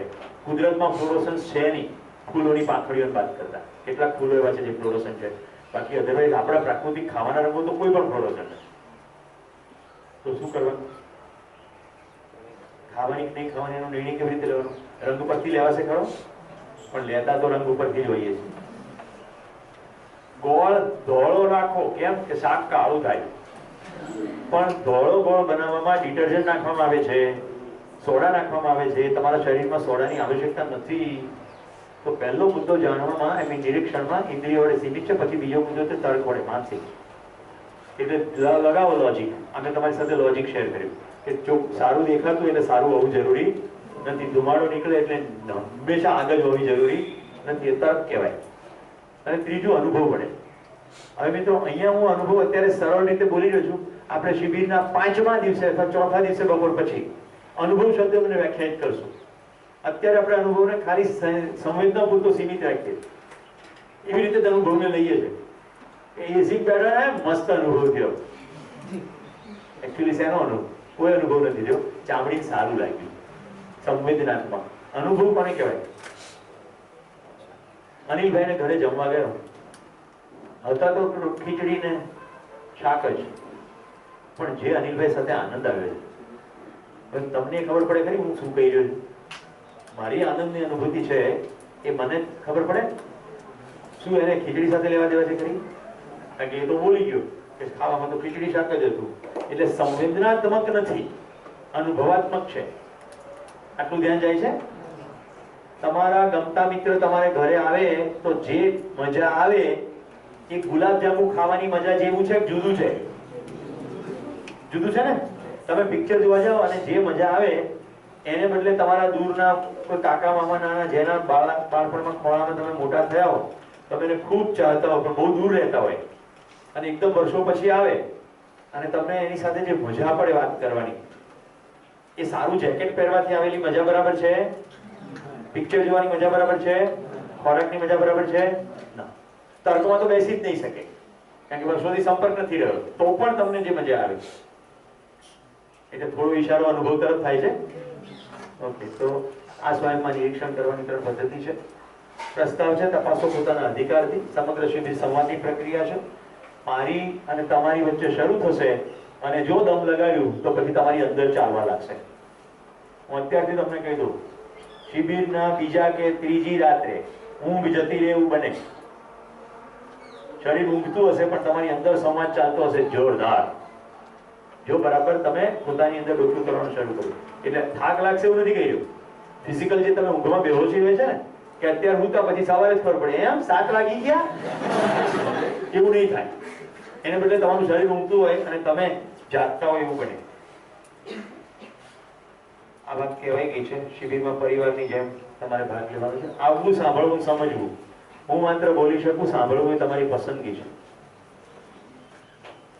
આપણે આજે ભોજનનો વિરામ 12:30 છે. 12:30. સમજવું એ પણ તમારી પસંદગી છે. સાંભળશો ને મને સમજવા પ્રયત્ન કરશો એવી હું નમ્ર પ્રાસ્તાવિક વિનંતી કરી છું. હવે તમે કહો પણ બોલો એટલે સંભળાય તો ખરું જ ને? ના, ધ્યાન આપો તો જ સંભળાય, નહીં તો બધું બમ્પર જાય. તમે કોઈ બધું દેખાડશો એ તો વંચાય જ નહીં. ના, પ્રયોગ કરવો છે. બધા પોતાની નોટ ખોલો અને તમે જો ઘડિયાળ પહેરી હોય તો પહેલા કાઢીને ખિસ્સામાં મૂકી દો તાત્કાલિક. અને જે લોકો મોબાઈલ વાપરતા હોય એ મોબાઈલ સંતાડી દો અને પાછળનું માનું ખોલો, કોઈ પણ ખોલું પાછળનું. Yes, okay. હવે જો તમે ઘડિયાળ વાપરતા હોય તો ઘડિયાળનું ચિત્ર દોરો. સ્કેલમાં દોરવાની જરૂર નથી. It can be bigger. સ્કેલની બહાર દોરી શકો. તમારી ઘડિયાળનું ચિત્ર દોરો. મોબાઈલ વાપરતા હોય તો મોબાઈલનું ચિત્ર દોરો. ઘડિયાળ ન પહેરતા હોય અને એમાં બાજુવાળાને પૂછવાની જરૂર નથી, બાજુવાળાનું ચિત્ર જોવાની જરૂર નથી, પોતાની જાત સાથે રહેવાની જરૂર.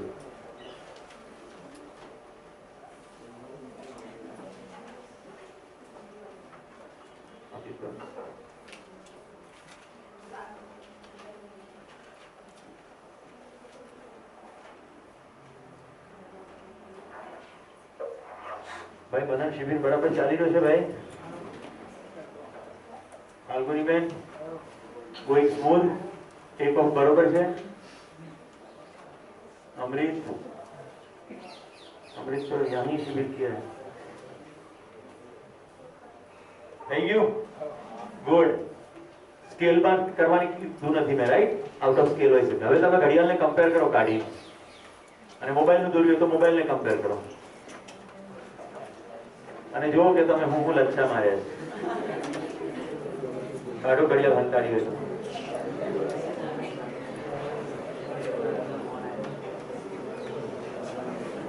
બોલો કુશાલ, શું મિસ્ટેક થઈ?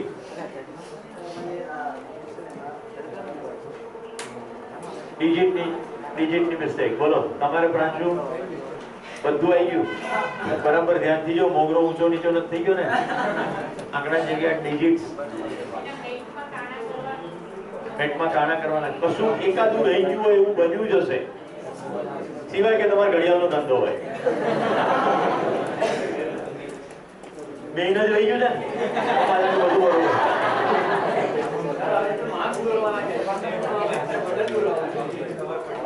આખો મુદ્દો એટલો છે કે તમને ઘડિયાળ દોરવાનું કીધું, દિવસમાં તમે 10-15 વાર ઘડિયાળ જુઓ છો, મોબાઈલ તો 50 વાર જુઓ છો, છતાં પણ એક્ઝેક્ટ દોરી શક્યા નહીં, કારણ કે તમે ઘડિયાળ જોતા નથી, સમય જ જુઓ છો. તો તમારે જે જોવું હોય એ જ જુઓ છો, તમારે જે સાંભળવું હોય એ જ સાંભળો છો. હું આપું એટલું સાંભળો છો. અત્યાર સુધી મેં કેટલું કીધું, પેલા કાકાને કેટલું બધું એનો ચહેરો બતાડતો હતો કે એમને આખી વાત પૂરી મેં કરવા જ ના દીધી. દેહદાન નંબર 2.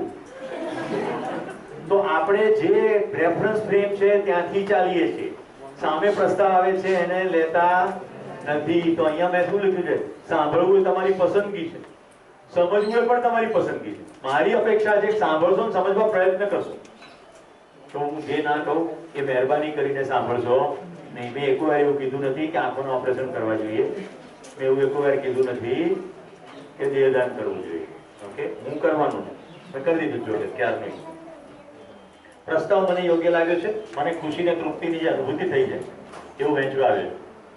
જે મારા જૂના વિદ્યાર્થીઓ છે એને હવે બરાબર કરેક્ટ થશે કે બધો સમય હું ખુશ કેમ હોઉં છું. જે ખુશીની અનુભૂતિ થઈ છે એ વહેંચવાનું મન થાય. આ માનવ જાતમાં બધે જ આવું જોવા મળે છે. કોઈના પણ ઘરે સેલિબ્રેશન હોય તો લોકો બહાના બંધ કરીને એકલા ખાઈ લેતા નથી. કોઈકને બોલાવે છે, જન્મદિવસ હોય તો બેનપણીઓ મિત્ર મંડળને બોલાવે છે, લગ્ન થાય ત્યારે તો ખર્ચાનો પાર ના હોય એની ઉપર ખર્ચો કરવા માટે 500 માણસને જમવા બોલાવે છે. રોજ 3 આઈટમ જ ખાતા હોય એ દિવસે 30 આઈટમો જમાડે છે. યસ ઓર નો? દિવાળીમાં તો આપણે કેટલું કરીએ. દરેકના ઘરે એટલા મઠિયાનો સ્ટોક થાય છે, દરેકના ઘરે દરેક જઈ શકે ખાઈ શકે એટલા બધા મઠિયા બનાવવા. એને કારણે પછી કુટુંબના લોકો 15 દિવસ સુધી નગરા મઠિયા જ ખાતા થાય. પછી ભયાનક રીતે કોન્સ્ટિપેશનના રોગો થાય એટલે કેસીસ બને છે. નવરાત્રી આવે ત્યારે રાણીનો અજીરો એકદમ જ જાગૃત થઈ ઉઠે. વર્ષો પહેલા એકવાર મેં એન્જિનિયરિંગ કોલેજમાં એવું કીધેલું કે ભવિષ્યમાં એલ્યુમિનિયમના પરિણામ આવશે. એન્જિનિયરિંગમાં આપણે એનાલિટિકલ દિમાગ ચલાવતા એટલે શું ચાલી રહ્યું. અત્યારે તો ભર પારમાં છે, કોને સોનાના પહેરવા જ નથી. રાઈટ? બધા નવરાત્રીના દાગીના બધા એલ્યુમિનિયમના, પિત્તળના, લોખંડના જ હોય છે. સોનાના હોતા નથી. જેના સોનાના હોય છે તો બેંક ઓફ બરોડાના લોકર પહેરે છે.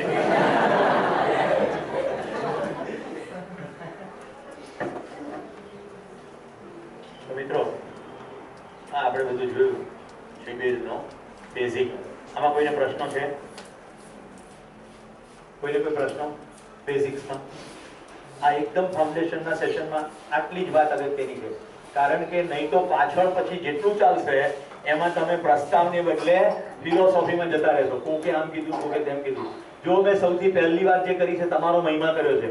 કોઈ વાક્યનો નહીં, કોઈ શાસ્ત્રનો નહીં, કોઈ લેબોરેટરીનો નહીં, તમારી કેપેસિટીનો મહિમા કર્યો છે. મેં એવું કહ્યું છે બધા જ 750 કરોડને લાગુ પડે, મતલબ કે બધા જ સમજી શકે. કાલે કોઈ બેન મને પ્રશ્ન પૂછતા હતા, એમાં નાનું બાળક આવી શકે 5મા ધોરણ? મેં કીધું ના. શું કામ? કારણ કે જે ભાષા અને શબ્દોનો પ્રયોગ છે લગભગ 10મા ધોરણ પછી ઠીક બેસે. વિસનગરમાં તિરુપતિ વોટર પાર્ક છે, ત્યાં શિબિરનો કાર્યક્રમ. પતિ પત્ની બંને એમના દીકરા સાથે આવે. દીકરાનું નામ કુમુદ, 4થા ધોરણમાં ભણે, 9 વર્ષની ઉંમર. એ સાહેબ, અમે બંને પતિ પત્ની શિબિરમાં ભાગ લેવા માંગીએ છીએ. આ છોકરો છે તિરુપતિ વોટર પાર્કમાં બધું રાઈડ બાઈડ કરશે, પણ શિબિર તો 5 દિવસનો છે. તો વચ્ચે આવીને બેસે તો તમને કઈ પ્રોબ્લેમ છે? પરંતુ જ્યાં સુધી બીજાને વિક્ષેપ ના કરે ત્યાં સુધી મને કઈ પ્રોબ્લેમ નથી. તો પહેલું જે સત્ર હતું મેં કીધું એ બહુ અનિવાર્ય છે. એટલે બેમાંથી એક જણ બહાર હશે, આ સેશન પૂરું થઈ જાય અને પછી હવે કોઈ આવે તો એને જેટલું કહેવામાં આવે ક્યાં લડાઈ એની ચાલુ થઈ જાય કે આ તો આમાં તો આવું કીધેલું, આમાં તો આવું કીધેલું. મારી હાલત તમને કહું છું. મેં પહેલો શિબિરનો હું યજમાન બન્યો એટલે જેમ અનિલભાઈ યજમાન હોય તેમને બીજી બધી જવાબદારી હોય ને. પહેલું સેશન ચાલ્યું ને હું બધાને ભોજનની વ્યવસ્થા, ઉતારાની વ્યવસ્થામાં બહાર આવન જાવન કરું. મારા પ્રબોધક શિક્ષક કે સબ કુછ ઠીક હો જાયેગા, પણ જે સંસ્થાનું હેડ હતો મને ખબર ને કેવું ઠીક થઈ જાય. રાઈટ?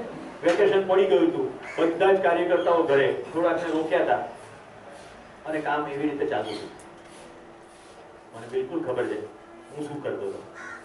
બીજું સેશન ચાલુ થયું, એ પ્રસ્તાવ આવે ને લખું, આ તો આ ઉપનિષદમાં છે, આ ગીતામાં જરા જુદી રીતે કીધું છે. વિનોબાજી તો આમ બોલ્યા હતા, વિવેકાનંદ આમ બોલ્યા હતા, આ ભાઈ કેમ આમ બોલે છે? આવું ચાલ્યું લીલા. પણ કારણ કે મેં એમને પહેલા સાંભળી ચૂક્યો એટલે મેં સાંજે પહોંચી ગયો એમના રૂમમાં. મેં કીધું તમે પહોંચો ને એ બધું કેટલું બધું કોન્ટ્રાડિક્ટરી છે. તો કે વાક્ય પ્રમાણ નહીં, શાસ્ત્ર પ્રમાણ નહીં, તમે પ્રમાણ. પહેલી વાર કોઈ એમ કહે છે કે યુ આર ધ પ્રૂફ. કોઈએ કીધું એટલે નહીં, મને સમજાય છે. આપણે એવું જ માનતા આવ્યા કે આપણે સમજી શકવા સક્ષમ જ નથી. કોક મસીહા સમજાવે તો જ આપણને. પ્લીઝ, એની સમજણ આપણામાં ટ્રાન્સફર થઈ જાય. કોઈક સમજાવે તો એની સમજણ ટ્રાન્સફર થઈ જાય આપણામાં, એવું આપણે માનતા આવ્યા. જે સમજાવવાની ચેષ્ટા કરે ને એ ખાલી બોલી શકે, સમજણ તો અંદર જ ઉભે. એટલા માટે દરેક માનવનો મહિમા છે, પ્રત્યેક માનવ. તો કુમુદ ને માટે મેં કહ્યું કે પહેલા સેશનમાં એને સમજાવીને તમે ત્રણેય સાથે બેસો અને પછી તમે નક્કી કરી નાખો કે બેમાંથી કોણ શિબિર કરશે. એને રાઈડમાં તમારે મોકલવું હોય તો સાથે કોઈ જવાનું નથી. પારાફરથી બે જશો તો બેને શિબિરનો કંઈ ફાયદો થવાનો નથી. પતિ પત્ની પાછળ બેઠા, આગળ એક ખુરશી ખાલી હતી, કુમુદ આગળ આવી બેસી ગઈ. મિત્રો 5 દિવસ એક પણ વાર 9 વર્ષનો છોકરો શિબિરમાંથી એક પણ રાઈડમાં ન ગયો. 1 ટકે એને શિબિર અટેન્ડ કર્યો. અને એટલું જ નહીં, પહેલો દિવસ હમણાં જેમ આપણે આજે સીધો ભોજનનો વિરામ લઈશું, પણ કાલે 8:30 વાગે ક્લાસ શરૂ કરશું, વચ્ચે ચાનો વિરામ આવશે. તો ત્યાં એ રીતે વહેલો ક્લાસ શરૂ થયો તો પહેલો દિવસથી ચાનો વિરામ આવ્યો. બધા જ બહાર ગયા. એ હોલ પણ આવો જ હતો, એક જ ડોર, અને ત્યાં ઊભો હતો. અહીંથી બધા જતું રહેવાનું બહાર. હું તો આગળ જ બેઠો હતો. બધા જતા રહ્યા પછી મારી પાસે આવીને કે અંકલ, તિરુપતિ પાર્કમાં પુદીનાનું શરબત બહુ સરસ મળે છે, તમારા માટે હું ચા લઈ આવું કે શરબત લઈ આવું? શરબત લઈ આવી. એટલા બધા 170 ઢગાઓમાંથી કોઈને એમ ના થયું કે આ શિક્ષક માટે કશું લાવો, કારણ કે પછી 30 મિનિટનો વિરામ હતો, કોઈ લઈને આવ્યું પણ નહીં. ખૂબ જ શરબત લઈ આવ્યો. પણ મેં કહ્યું, બેટા તારે કશું પીવું નથી? ના, કે તમે પીવો છો ને એટલે મને તમને પીવા છે જોઈને મને આનંદ થાય, માં નથી પીવું. કઈ ભાષા બોલાઈ ગઈ.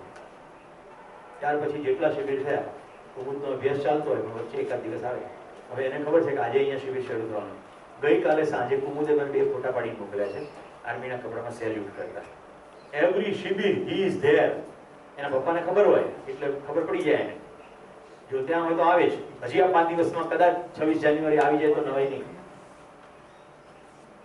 તો કેટલી સ્થિતિ પહેલેથી તૈયાર થઈ હોય તો 9 વર્ષના છોકરાને જીવન વિદ્યાના સડસડાટ પ્રસ્તાવ જાય. તમને તો પહેલા સ્થિતિ એટલે શું? એટલે ધીરી બાપુ યાર. ઓકે, ધીમે ધીમે બધું થશે.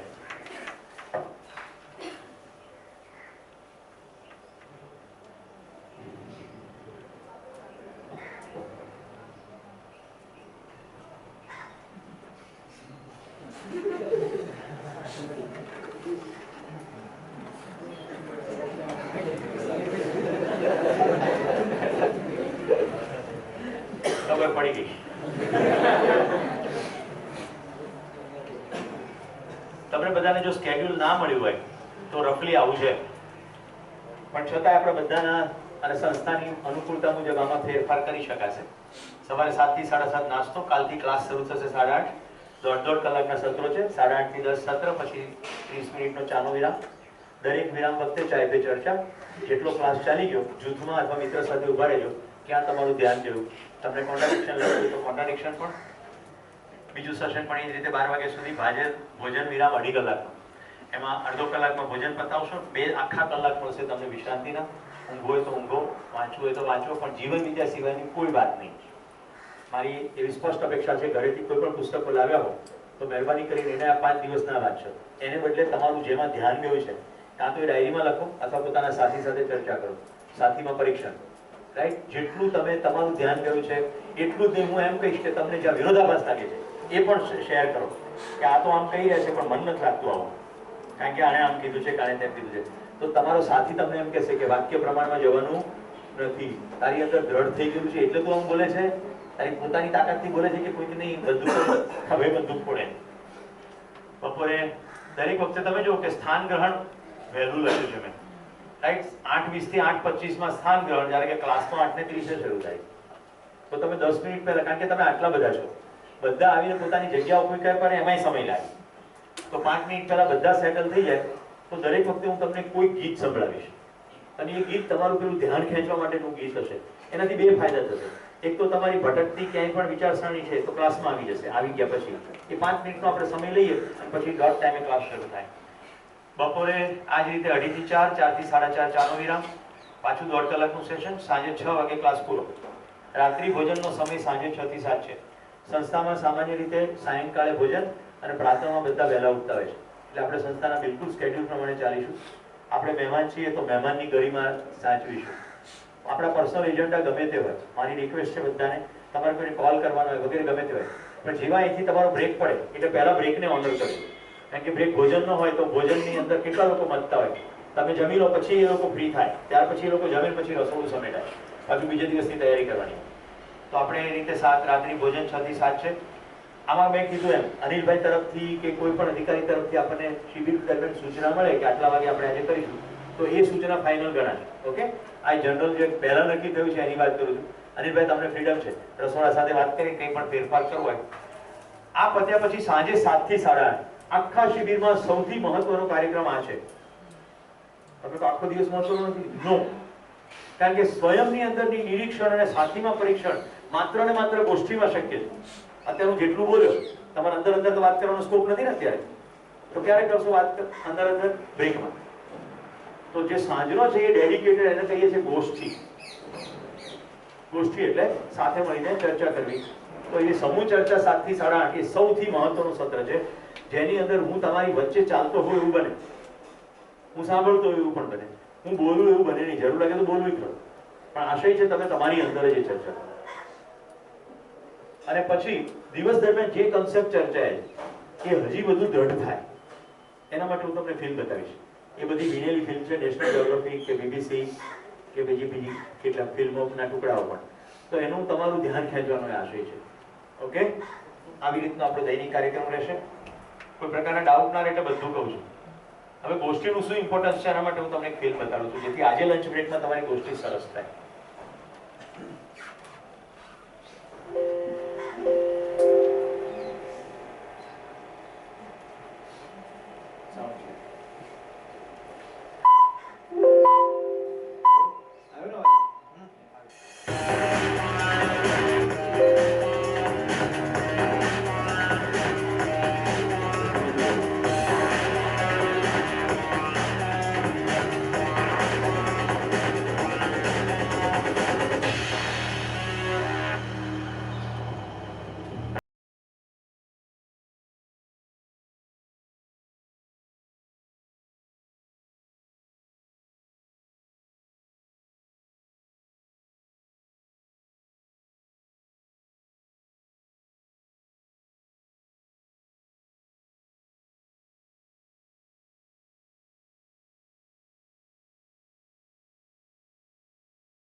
मैं हूं मनोज शर्मा और आप देख रहे हैं NIMCJ न्यूज। अभी भी मिली ताजा जानकारी के अनुसार अहमदाबाद के SJ हाईवे रोड पर 2 वाहनों के बीच एक भयंकर दुर्घटना हुई, जिसमें 20 लोग घायल और 6 की हालत गंभीर बताई गई। અરે યાર, અમદાવાદમાં થઈ શું રહ્યું છે? દરરોજ એક એક્સિડન્ટ થાય છે. તને શું લાગે છે આનું શું કારણ હોઈ શકે? ટ્રાફિક જ હોય ને યાર. ટ્રાફિક કેમ? અરે તને ખબર છે અમદાવાદની વસ્તી 75 લાખ છે અને એમાં 1.5 કરોડ તો પ્રાઇવેટ વાહનો છે.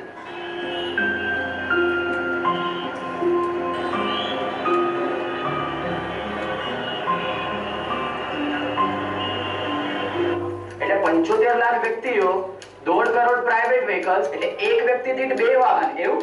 પ્રાઇવેટ વ્હીકલ એટલે એમાં રિક્ષા ને બસો પણ આવી ગઈ? ના રે ના, એવું હોતું હશે કઈ. 1.25 લાખ તો રિક્ષાઓ અને 800 બસો તો જુદી જ. અરે બાપા, એટલે 75 લાખની વસ્તી, 1.5 કરોડ પ્રાઇવેટ વાહનો, 1.25 લાખ રિક્ષાવાળાઓ અને 800 બસો. એ ઉપરાંત રિક્ષાનો ત્રાસ તો અલગ. અરે આવું તો કઈ હોતું ને, આ સાઈડ લાઈન પર લે છે તે ખબર પડે છે કે નહીં યાર? તમને ટેવ પડી ગઈ છે પગ બહાર કાઢવાની યાર. તમે કોઈની જિંદગી પણ તમે કરશો યાર. આ બધા તમે કેમ ચલાવે છે? તમે કેવી રીતે ચલાવે? ટ્રાફિક સેન્સ હોય જ નહીં તો આવું જ થવાનું ને. એક તો ટ્રાફિક સેન્સ હોય ને અને ઉપરથી દાદાગીરી મારવાની.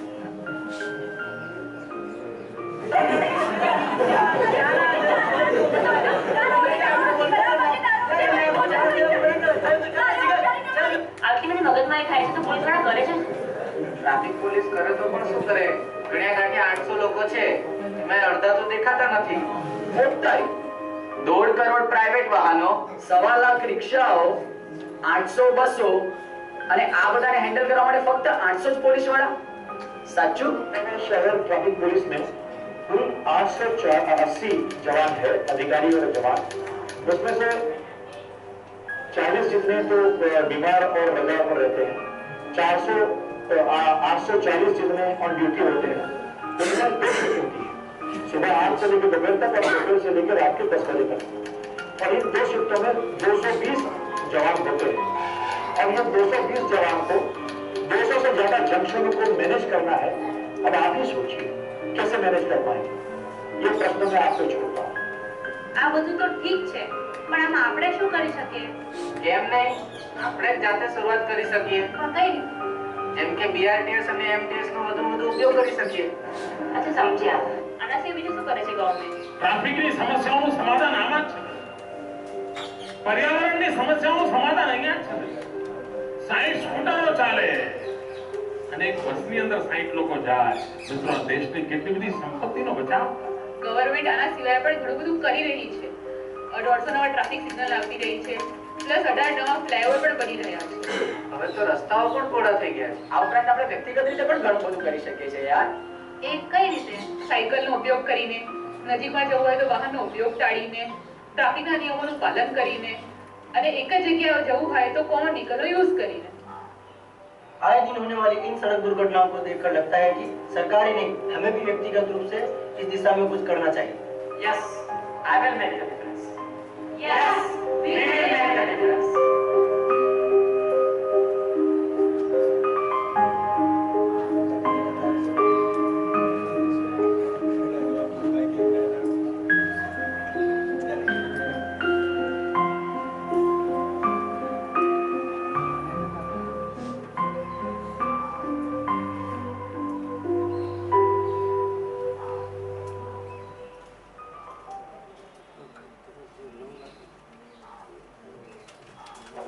શું લાગે છે ગોષ્ઠીથી ફાયદો થાય કે ના થાય?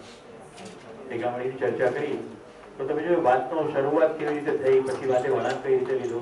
જરૂરી નથી કે ગોષ્ઠીથી એક્શન જ નીકળે, પણ જેટલા આપણે અહીંયાથી પ્રસ્તાવ મૂકીશું એની પર ગોષ્ઠી થશે તો બધાના દ્રષ્ટિબિંદુ આવે તો તમારી અંદર સ્પષ્ટતા વધશે. એવું પણ બને કે ગોષ્ઠીમાં તમારાથી કોન્ટ્રાડિક્ટરી વ્યૂ પેલો બીજો માણસ કહેતો હોય, રાઈટ? પણ છતાં તમારે એની અંદર ફાઇન ટ્યુન થઈ જાય કોન્ટ્રાડિક્શનનો જવાબ આપતા આપતા. જીવન વિદ્યા શિબિરમાં કેવી રીતે ભાગ લેવો, ભાગ લેવામાં આપણી સાયકી કેવી હોવી જોઈએ, ધ્યાનથી આ ફિલ્મ જોજો.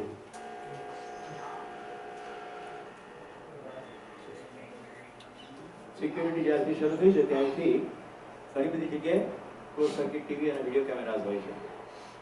આ એક સોસાયટીમાં વિડીયો કેમેરામાં લાગેલું ફૂટેજ.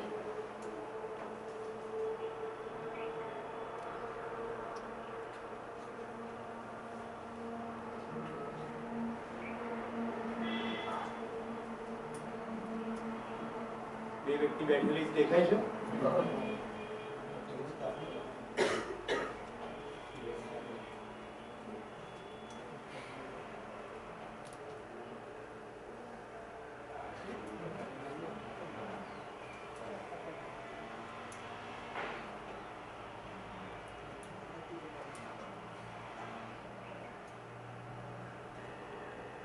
શું થયું એ પછીની તપાસનો વિષય છે. વ્યક્તિ બચી ગયો. જિંદગીના રસને પીવામાં જલ્દી કરો મરીજ. કેવી રીતે આપણે પૃથ્વી પરથી જઈ શકીએ? રોગથી, બીમારીથી, કોઈ અનસર્ટેન કન્ડિશનથી, ફૂડ પોઈઝનિંગથી, અકસ્માતથી, હિંસાથી, અજાણ્યા હુમલાઓથી, સુનામી કે ભૂકંપથી. યસ ઓર નો? આપણે જિંદગીને પોસ્ટપોન કર્યા કરીએ છીએ. પછી ક્યારેક એક દિવસ એટલે સમજણની દિશામાં આપણી ગતિ નથી થતી. તો આ સચ્ચાઈ છે. We can go any time. તમારામાંથી કેટલા લોકો અંગ્રેજી બરાબર સમજી નથી શકતા? અંગ્રેજી સમજી નથી શકતા? ઓકે, તો હું કલામ સાહેબની ફિલ્મ છોડી દઉં છું. તમને ખાલી વચ્ચે માહિતી આપી દઉં.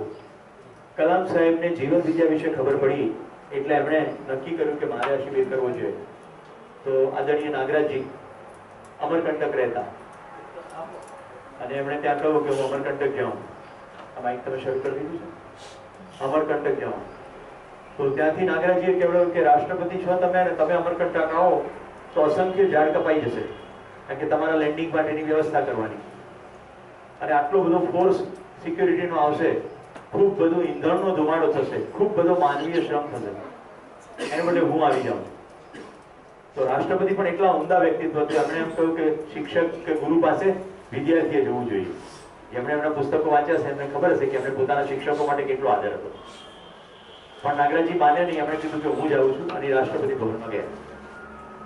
એમણે પ્રસ્તાવનું ઓવરવ્યૂ સાંભળ્યા પછી એમણે નક્કી કર્યું કે મારે આ સંપૂર્ણ સમજવું છે. 6 વાર જુદા જુદા પ્રબોધકો છે રાષ્ટ્રપતિ ભવનમાં ગયા અને ટુકડે ટુકડેમાં આખો પ્રસ્તાવ એમણે જીવન વિદ્યાનો સાંભળ્યો. 14મી ઓગસ્ટ 2006 ના દિવસે રાષ્ટ્રજોગા પ્રવચનમાં 3 મિનિટે બોલ્યા જીવન વિદ્યા વિશે.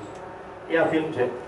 પણ જેને પછી ઇંગ્લિશ ફાવતું હશે એ મારી પાસે મેસેજથી મેળવી શકે, કારણ કે બધાને આવડતું નથી તો અહીંયા બતાવવાનું meaning. બતાવો બતાવો વાંધો છે મને પ્રબોધક તરીકે, કારણ કે ખૂબ બધા હાથ ઊંચા છે જે લોકોને ખબર જ નથી પડતી, એ સમયનો વ્યય છે. આ કઈ એજન્ડા નથી, આ પ્રિલિમિનરી જે સેશન છે એની અંદર શિબિરનું મહત્વ સ્થાપિત કરવાની વાત છે. આમ બધા કોટ ફરતા હોય છે, રાઈટ? વોટ્સએપનો એક કોટ છે, મને બધા લોકો એકદમ લાભાન્વિત ને જ્ઞાનાન્વિત કરવા માટે સવાર પડતાની સાથે આ વિવેકાનંદે કીધું હતું, આ કલામ સાહેબે કીધું હતું, એમણે કોઈ દિવસ સપનામાં ના વિચાર્યું હોય એવું બધું મને મોકલતા હોય છે. એવા લોકો પછી મારા જિંદગીમાંથી પરમેનન્ટલી વોટ્સએપ ને લાઈફમાં તો બ્લોક થઈ જાય છે, પણ કેટલાક એવા બચી જાય છે આવા quote. See miracles in life every day, રોજ ચમત્કાર જુઓ. હવે આને શું લેવા દેવા? કેટલા લોકો કાગળનો અવાજ સાંભળ્યો? રાઈટ? આટલા સૂક્ષ્મ થશો તો ચમત્કાર ઘડીએ ઘડીએ છે. એવું કે છે કે 25 મિનિટમાં પૂરું કરો, 12:30 લંચનો બ્રેક છે.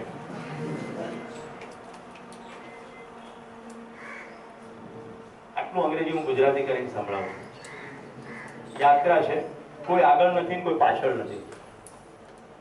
તમે તો આ કેવી રીતે? મિત્રો, જીવન વિજયનો પ્રશ્ન મારી પાસે પહેલા આવ્યો, તમારી પાસે આજે આવી રહ્યો છે, પણ તમે કઈ સ્પીડમાં ચાલશો એ કોઈ કહી શકે નહીં. એટલે યાત્રામાં કોઈ આગળ પાછળ નથી. શરૂ ભલે ગમે ત્યારે થઈ ગયો, આગળ કે પાછળ. You are not more advanced or less enlightened. Okay? It's are exactly where you need to be. આ કોઈ સ્પર્ધા નથી. ત્યાં તમે જ્યાં હોવા જોઈએ ત્યાં એક્ઝેક્ટલી અત્યારે બરોબર જ છો. એટલે કોઈને આ શિબિરમાં બીજે ત્રીજે દિવસે થાય પહેલા આવી ગયો તો સારું હતું.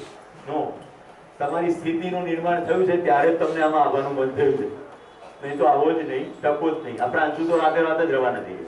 એક પણ વાર મેં એને પ્રશ્ન નથી પૂછ્યો, મેં એને સીધો આદેશ જ આપ્યો કે આને લઈએ તેને લઈએ, રાઈટ? એ પણ વાયા. ખરેખર તો મને પૂછ્યું છે, પ્રાંશુ તને ફાવશે? શું લખ્યું છે? જિંદગી છે, we all are teachers and we all are students. આપણે બધા વિદ્યાર્થીઓ છીએ, આપણે બધા શિક્ષકો છીએ. કેવી રીતે? હું મારી અંદર નિરીક્ષણ કરું, ખબર પડે કે આ લોચો માર્યો છે, આવી રીતે ના જિંદગી જીવાય. તો હું તરત ને તરત ત્યાંથી કંઈક ચેન્જ કરીશ ને તો હું ટીચર. હું 10 વાર ઠોકર ખાવ, અંગૂઠો ખોજી જાય અને તોય પાછો તે પથ્થર પડ્યો હોય એની પાસે થઈને જોઉં.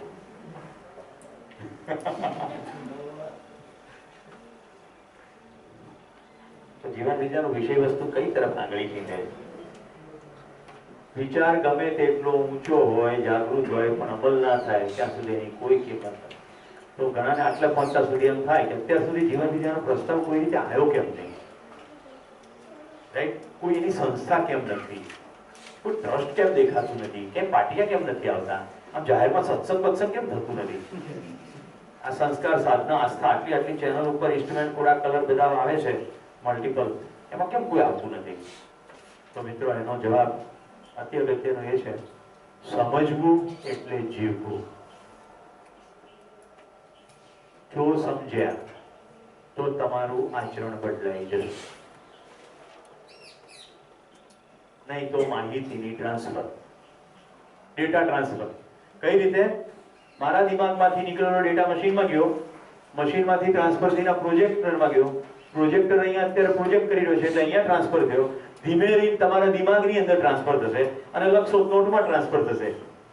ફરક કશો પડશે નહીં. એટલે આ કાર્યક્રમ, આ શિબિર માત્ર ને માત્ર સમજ્યા પછી એવા જીવવા વાળા લોકો દ્વારા જ પ્રબોધિત કરવામાં આવે છે. એમ લાગે હા યહી હે જીના, ત્યાર પછી શરૂ થાય. એટલે એનું કોઈ ટ્રસ્ટ નથી. બધો પરિવાર વિધિથી જ થાય. મારી અંદર એ દ્રઢતા હોવી જોઈએ સતત ને સતત કે પૃથ્વી પરના તમામ માણસો સમજી શકે છે. તો હું કોઈને તું ભૂભોજન ભાગોજન તને સમજણ નહીં પડતી એવું નહીં થાય. કદાચ એવું મોઢામાંથી નીકળે પણ અંદર એવો ભાવ નહીં હોય. આપણે રોજબરોજની લોકાપતિ ભાષાઓ જે છે એટલે ગાડી આટલી ખબર નથી પડતી. કિશન તમે ઘણી વાર કીધું હોય તો પણ એના મનમાં મને એવું નથી કે ગાડીઓ છે, એને ખબર નહીં પડે. ओके, प्रत्येक व्यक्ति समझ सकता है, समझाने वाला चाहिए, समझाने वाले की और समझने वाले की निष्ठा चाहिए, दोनों की एक भाषा चाहिए. बस આટલી આની બેઝિક રિક્વાયરમેન્ટ. કોઈ મને પૂછે કે તમારા શિબિરમાં ભાગ લેવાનો મિનિમમ ક્રાઇટેરિયા શું? માણસ હોવું. આ શિબિર ગધેડાઓ, કૂતરાઓ, બિલાડાઓ માટે નથી. કોઈ પાલતુ લઈને આવે તો એને બહાર રાખવા પડે, કારણ કે એને શિબિરમાં કંઈ પલ્લે પડે નહીં. આ શિબિર માનવ માટે છે, પ્રત્યેક માનવ સમજી શકે. બીજી વાત છે ભાષા. હવે હું શિબિર ઉર્દુમાં લઉં, તમે ઉર્દુ ના સમજતા હોય તો ના ચાલે. એ રીતે હું જે શબ્દોનો પ્રયોગ કરું છું, અમુક વય સુધી એ શબ્દો પકડાવાના નથી. હું એમ કહું કે પુખ્ત વયની વિચારણા, તો હવે 5, 6, 7મા વર્ષમાં હોય એટલે હું પુખ્ત સમજણ પડે, રાઈટ? આપણે ત્યાં નાગરિક શાસ્ત્ર ભણાવે ને બધા નાના ધોરણમાં, અને કોલેજમાં એમને મતાધિકાર મળે, એટલે આપણે 40% વધુ પછી વોટ આપવા જતી નથી. કારણ કે જ્યારે ભણાવે ત્યારે વોટ આપવાનો અધિકાર નથી, અને જ્યારે વોટ આપવાનો અધિકાર આવે ત્યારે સમજણ નથી. હું આ શિબિરમાં નથી પૂછતો, પણ મારા ટ્રેનિંગ પ્રોગ્રામમાં ઘણી વાર પૂછું કે લેજિસ્લેટિવ એસેમ્બલી અને પાર્લામેન્ટમાં ફરક શું? પહેલા તો લેજિસ્લેટિવ એસેમ્બલી એટલે શું? MLA બોલીએ છે, right? MLA, but what is MLA? મારી એક દીકરી છે, એને મારે હિમાલય લઈ જવાની, એટલે મેં કીધું તારું નામ લખ, એટલે એને એનું હુલામણું નામ લખી નાખ્યું. રેલવે ટિકિટમાં ચાલે, હું એને પપ્પુ કહીને બોલાવું તો પપ્પુ ચાલે રેલવેમાં? પેલો ટીસી આવે, આઈ કાર્ડ માંગે, એટલે આમાં કંઈક બીજું લખ્યું છે, પપ્પુ નથી, કે હું પપ્પુ છું, એવું ચાલે નહીં. તો એટલે જીવન વિદ્યાનો શિબિરનો પ્રચાર નથી, પ્રસાર નથી, અને એમાં બહુ મોજ છે. કેમ? કારણ કે જે સમજીને જીવવા લાગે એ ત્યાર પછી બીજાને પોતાના ખુશીના ભાવથી વ્યક્ત કરે. એમ કરતા કરતા સમૂહ વધતો જાય અને ખરા અર્થમાં ફરક પડતો જાય. તો આ સત્રના છેલ્લા ભાગમાં થોડીક વાત કહી દઉં. તમને મારો તો પરિચય થઈ ગયો. તો હું અહીંયા બીજો કોઈ ધંધો નથી એટલે અહીંયા આવ્યો નથી. ઘણા મહાત્માઓને શું હોય કે કોઈ ઓડિયન્સ ના મળતું હોય, એટલે કે આટલું સારું ઓડિયન્સ લોક નિકેતન જેવી આટલી રૂપાની સંસ્થા મળતું હોય તો 5 જણા ધન્ય થઈ ગયા. તો એવું નથી. વ્યવસાય છે, કમાવાની તકો છે, પણ જીવન વિદ્યાના પ્રસ્તાવ એવી ખબર પડી દીધી કે આ પૃથ્વી ઉપર આપણે માનવ બંધુઓ સાથે જે ખુશી વહેંચવા જેવી તૃપ્તિ બીજી કશામાં નથી. એટલે જેટલી શારીરિક જરૂરિયાતો છે, પારિવારિક જરૂરિયાતો છે, એના માટે કમાવાનું. અત્યારે મારા જીવનની પ્રાથમિકતા 2 જીવન વિદ્યાના શિબિરની વચ્ચે જેટલો સમય મને મળે છે, 2 શિબિર એટલે ખાલી આવા પ્રબોધન શિબિર જ નહીં, અધ્યયન શિબિર, શિબિરનું આયોજન, શિબિર થતા હોય તો એમાં સપોર્ટ કરવા જેવું, હું શિબિર ના ચલાવતો હોઉં તો પણ એવી બધી પ્રવૃત્તિની વચ્ચે જેટલો સમય મળે એમાં મારી મોજ પ્રમાણે વ્યવસાય કરું છું. એમાં ટ્રેકિંગ પણ આવે છે, પહાડોમાં રખડવાનું પણ આવે છે, કશું અટકતું નથી. સ્વતંત્રતા શરૂ થઈ ગઈ. હું તમને શિબિર દરમિયાન સ્વતંત્રતા અને સ્વરાજ્ય આ ત્રણેય શબ્દોને પણ વ્યાખ્યાયિત કરીને બતાવીશ. તો આચરણ એ જ પ્રમાણ. તો હવે જો જ્યાંથી શરૂ કરી ત્યાં લઈ જાઉં છું. વાક્ય પ્રમાણ નહીં, શાસ્ત્ર પ્રમાણ નહીં. જો હું તમને કહેતો હોઉં કે હું તમને પ્રેમ કરું છું અને તમને પ્રેમનો અનુભવ ના થતો હોય તો એને બકવાસ કહેવાય. આચરણ જ પ્રમાણ. કેટલા ખબર પડે છે? આચરણ પ્રમાણ. યસ, આચરણ પ્રમાણ. તો આચરણ જેનું થઈ ગયું નિશ્ચિત, એવા લોકોનો સમૂહ છે, એટલા માટે કોઈ ટ્રસ્ટ કરવાની જરૂર નથી. તમે તો પણ આચરણ નિશ્ચિત એટલે તમે ટકોરાબંધ કહી શકો કે નાણાકીય કોઈ પણ વ્યવહારમાં સુરેશ પટેલ 1 પણ રૂપિયાનો ઘોટાળો કરશે નહીં, એવું જ્યારે કહી શકો ત્યારે તમે મારા હાથની અંદર આંખો બંધ કરીને પૈસા મૂકી શકો કે ના મૂકી શકો? બસ, નિશ્ચિત આચરણ થઈ ગયું. નિશ્ચિત આચરણ. હવે અનિશ્ચિત આચરણ હોય તો કે 50 રૂપિયા સુધી વાંધો નહીં, સુરેશજી તો બરોબર, પણ એનાથી વધારે નહીં, તો અનિશ્ચિત આચરણ કહેવાય. રાઈટ? 1-2 વ્યક્તિ પ્રેમ કરે પણ બધાને ના પ્રેમ કરી શકે. હું તમને એવું સ્ટેટમેન્ટ કહું, પૃથ્વી પર કોઈને ધિક્કારી જ શકું નહીં. તમને કેવું લાગે છે? કેનો હેટ એનીવન, મને કોઈની ઈર્ષા નથી કરતી. મિત્રો આનાથી બહાર કહીએ ને તો કે ફેંકે છે. અહીંયા તમે 5 દિવસ અનુભવી શકશો. કહેવાનો તાત્પર્ય છે, સમજણની એક સ્થિતિએ પહોંચી ગયા પછી જે રૂમમાં દેવાનો પ્રકાશ થઈ ગયો, પછી એમાં અંધારું અને પ્રકાશ બે ભેગું ના રહી શકે. એકવાર સમજણ થઈ ગઈ પછી અણસમજણમાં પરિવર્તિત ના થઈ જાય. તમે એકવાર દાજ્યા પછી દરેક વખતે કેવું પડે ખરું કે લાલ હોય, આમ જ્વાળાઓ નીકળતી હોય, આજુબાજુ ગરમી લાગતી હોય, એનાથી દજાય એટલે દૂર રહેવું, એવું કેવું પડે? સમજણ પડી ગઈ એટલે આખી જિંદગી આખી દૂર જ રહે. એવું જ પાણીનું ખબર પડી જાય બહુ ઊંડું છે, તરતા ના આવડતું હોય તો આદમી અચ્છા થા, બીજી તરફ શ્રદ્ધાંજલિ આવે, બધા મરી ગયેલા તો સારા જ હોય છે. એટલે અહીંયા આચરણનો મહિમા છે.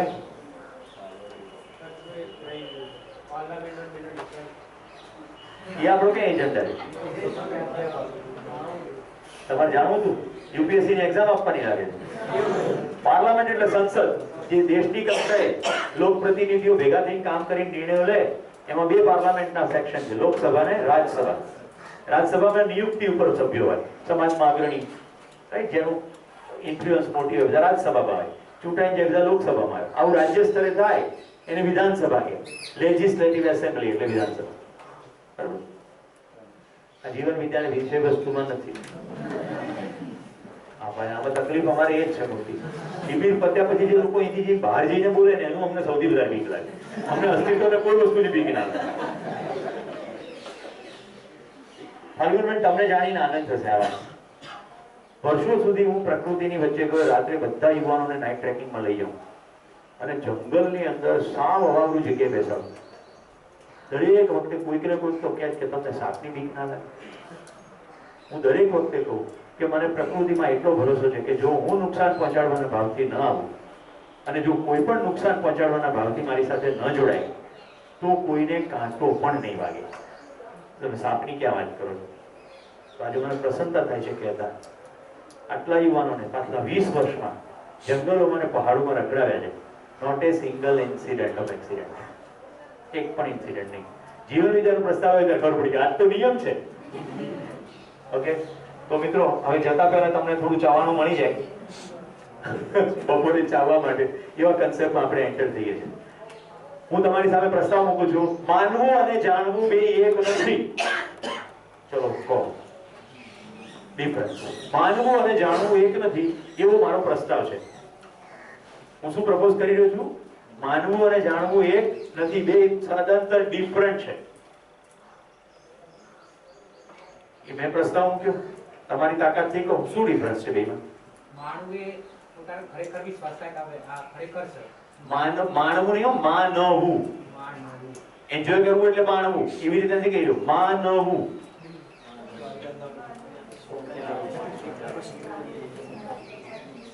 એને કીધું કોઈ ઓર્ડર આપે ને માનીએ તો એ માનવું, અને તમારી ઈચ્છાથી કરો તો જાણવું.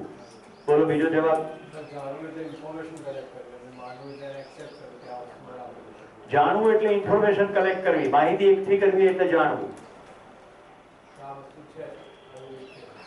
અને માનવું એટલે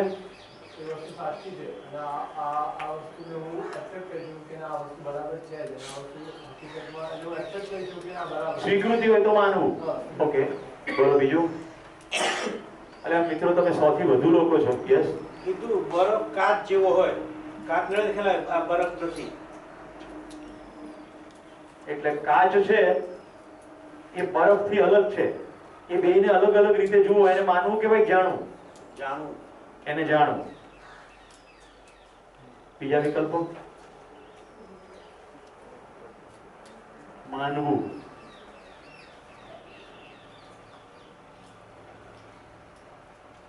આપણે શિબિર ચલાવવાનો છે કે નહીં ચલાવવાનો? તમે તમારી અંદર માનવું ને જાણવાને ડિસ્ટિંગ નહીં કરો તો આખો શિબિર જાણવાનો કાર્યક્રમ છે. અન્ય દ્વારા કહેવામાં આવતી વસ્તુ આપણે જાણીએ છીએ અને સેલ્ફ રિયલાઇઝ છે માનવું છે. અન્ય દ્વારા કહેવામાં આવતી વસ્તુ આપણે જાણીએ છીએ અને સેલ્ફ રિયલાઇઝ કરીએ એ માનવું છે. ઉલટું બ્રેક.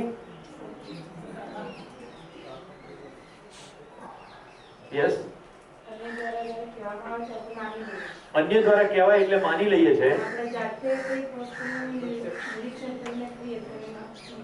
જાણવાની પ્રક્રિયા મેં તમને સમજાવી. નિરીક્ષણ, પરીક્ષણ, સર્વેક્ષણ. એમાં સ્વયંમાં નિરીક્ષણ માં 3 ટુકડા બતાવ્યા: ઇન્દ્રિયજન્ય, સંવેદનાત્મક, માનસિક તર્ક અને અનુભવ. મિત્રો ડિસ્ટિંક્ટિવલી સમજાવું છું. તમારી પાસે કોઈના દ્વારા કહેવામાં આવે અને તમે એને આંખ બંધ કરીને એ સાચું છે એવું સ્વીકારી લો, એનું નામ માનવું. એનાથી તમારા આચરણમાં કોઈ ફરક પડશે નહીં. આચરણમાં ફરક પડે તો જાણવું.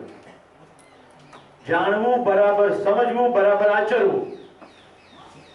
માનવું બરાબર બોલવું બરાબર કહેવું, ટેમ્પરરી ક્યારેક આચરવું. નિરંતરતા નહીં. માનવામાં અનિશ્ચિતતા, જાણવામાં નિશ્ચિતતા. એક ઉદાહરણ, અગ્નિ વિશે એકવાર જાણી લીધું પછી આખી જિંદગી અગ્નિ સાથેનું વર્તન નિશ્ચિત કે અનિશ્ચિત? કે ના, એક દિવસ રોટલી કરતા કરતા તમારાથી દૂર રહે અને બીજી વાર તમારે પકડી લે, 3 દાડા પછી પાછળ દૂર રહે, ચોથા દિવસે તમારે પકડી લે. આવું થાય? બોલો અમોલા મેમ, માનવું જાણવું તમને શું ડિફરન્સ લાગે? તમે આમ મંદ મંદ મુસ્કુરાય કરશો એ નહીં ચાલે ભાઈ. મંદ મંદ મુસ્કુરાય છે એટલે બહુ બહુ બહુ સુખ શાંતિ હો. પ્રબોધકને એવો ભ્રમ રહે કે આ બેન બરાબર ભણી રહ્યા. બોલો માનવું જાણવું મેડિસિનના કન્ટેક્સ્ટમાં કહો. માનવું એટલે કોઈ ઇન્ફોર્મેશન આપી, ઓકે સારું, એ વખતે વાત સમજી ગયા, પછી ભૂલાઈ બીજા 4 દિવસ પછી. જાણવું એટલે રિયલાઇઝ થયું, એક્સેપ્ટ થયું અને આચરણમાં લીધું. પરફેક્ટ. માનવું જે છે એ ટેમ્પરરી છે, એમાં નિશ્ચિતતા પણ નથી. જ્યારે જાણવું છે પરમેનન્ટ છે અને નિશ્ચિતતા છે. જો 2 ડાયમેન્શન ખુલ્યા, ટેમ્પરરી, પરમેનન્ટ, નિશ્ચિત, અનિશ્ચિત. જો તમે જાણી લો તો તમારું આચરણ નિશ્ચિત થઈ જાય. ચાલો જોઈએ, વધારે સમજીએ. આજે રિસેસ થી પાછા આવો ને પછી પણ માનવું અને જાણવું જ ઉતરવાનું. એકવાર એ ફંડા ક્લિયર થાય ને તો શિબિર આગળ ચાલે. નહીં તો તમે હું જે કહીશ બધું માનવા જ લાગશો. અહીંયા પાટિયું નથી, નહીં તો મેં લખ્યું હોય इस शिविर में कुछ मानना नहीं. 3 વાક્યો લખવામાં આવે પ્રબોધક દ્વારા પાટિયા ઉપર. માનના નહીં, જાનના. તો અહીંયાથી જેટલું કહેવામાં આવે એ બધું માનવાનું નથી. એનો મતલબ એવો નહીં કે જે કહું એ નથી નથી નથી રાખવાનું. એનો મતલબ એવો છે કે તપાસવાનું, સ્વયંમાં નિરીક્ષણ સાથે આપણે પહેલા માનવું લઈ લઈએ. अच्छा लगना अच्छा होना नहीं.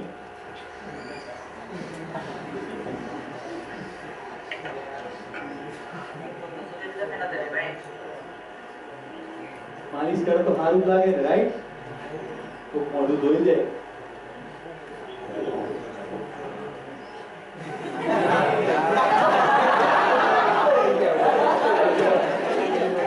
તો બીજી વાર નહીં જોઈએ.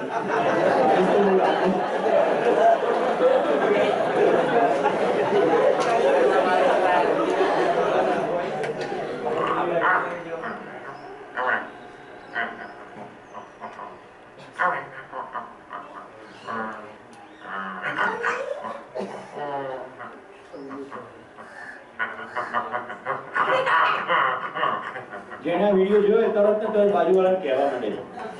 આપણે કહ્યું છે એટલા માટે કે શિબિરમાં પોતાની તાકાત લગાડવા દેવાની છે. કેટલી વાર એવું માનતા હોય કે ક્રિએચર છે, નવીન થાય છે, રાઈટ? નવીન ક્રિએચર છે, આનું થોડા સિલેક્ટ કરતા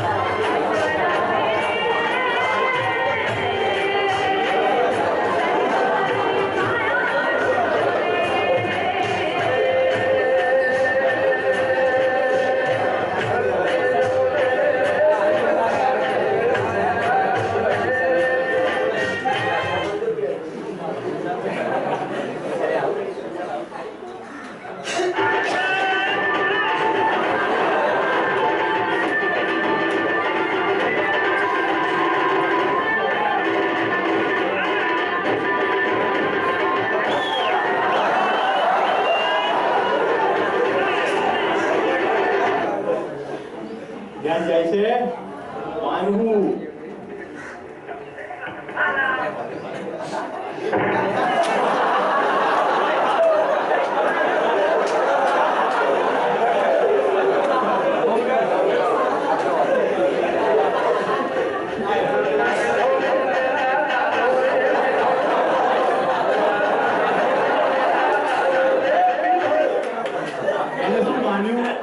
લાગણી વગર ચાલશે.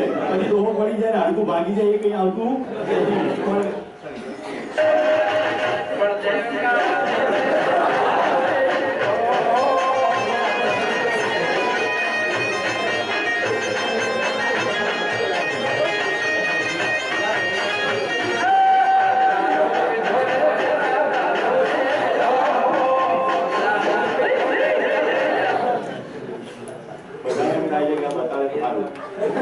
ધ્યાન રાખજો, આપણો આશય માત્ર ને માત્ર ધ્યાન ખેંચવાનો છે, વિડીયો બતાડવાનો નથી. અમારે એક ભાઈની સાથે સત્સંગ થાય, મને કે તમે તો સાવ નાસ્તિક છો, જો મેં કેટલા વર્ષો સાધના કરી તો સાધનાને કારણે મારી અંદર ઓમકાર થઈ ગયો. મેં કીધું આ વાસણ કટાઈ ગયું છે, એમાં ઓમકાર નથી. હવે જોવું હોય શું વાંધો, આમ કરીને આમ તગડો જોવાનો, પછી આમ જોવાનું, અહીંયા ચંદ્રાકાર જોવાનું, પણ એવું નહીં વિચાર પણ આવડો મોટો ડાઘો એનો પડે બધી. હું તમને કહું વાદળો શિયાળામાં તો બહુ ના દેખાય, પણ ઉનાળો શરૂ થાય પછી વાદળો આવશે. તમે નક્કી કરી નાખો કે વાદળોમાં હેમા માલિની જોવી છે તો હેમા માલિની પણ દેખાય, પણ ગમે ત્યાંથી તમે બધું સેટ કરી નાખશો.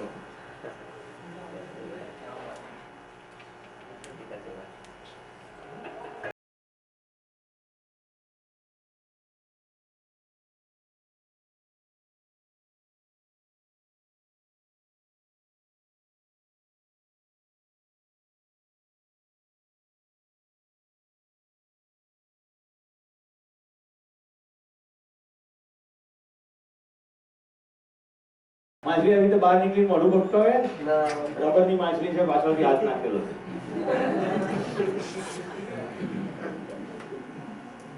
આ વિડીયો મારે તમને પેસ્ટ કરીને બતાવવો પડશે, કારણ કે થોડોક જ છે.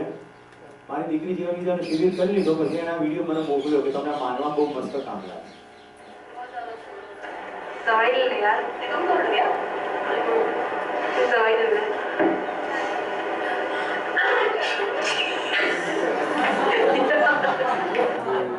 છેડા નથી નીકળ્યા, એના પાસે રબરની દોરી છે.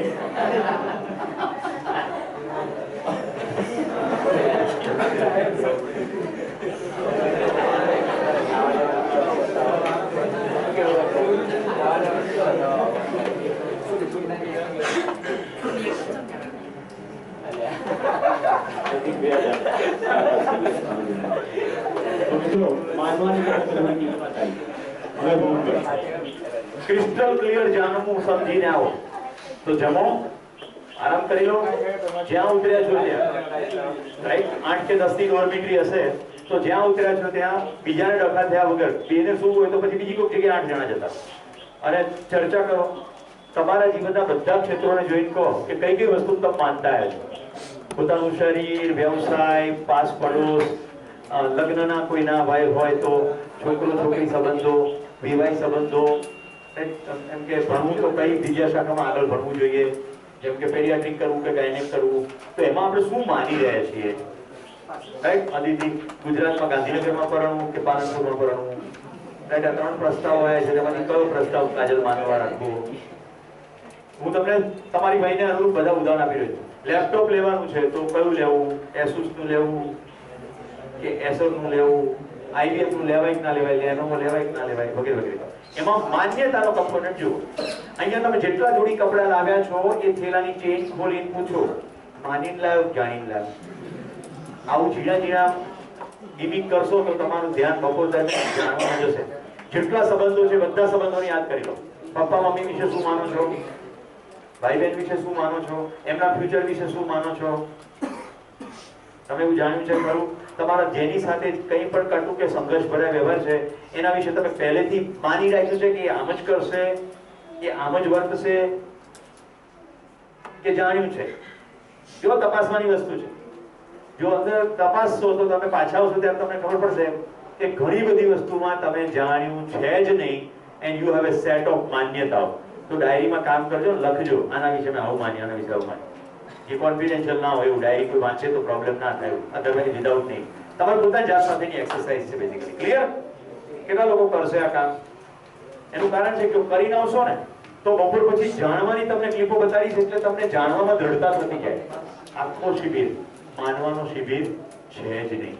અહીંયાથી એક પણ પ્રસ્તાવને તમારે માનવાનો છે જ નહીં. હું એમ કહું આમ છે તો જોવાનું છે એની વાત થશે. ઓકે, તો અત્યારે 12:30 થયા છે. આપણે કેટલા વાગે ભેગા થઈએ છીએ?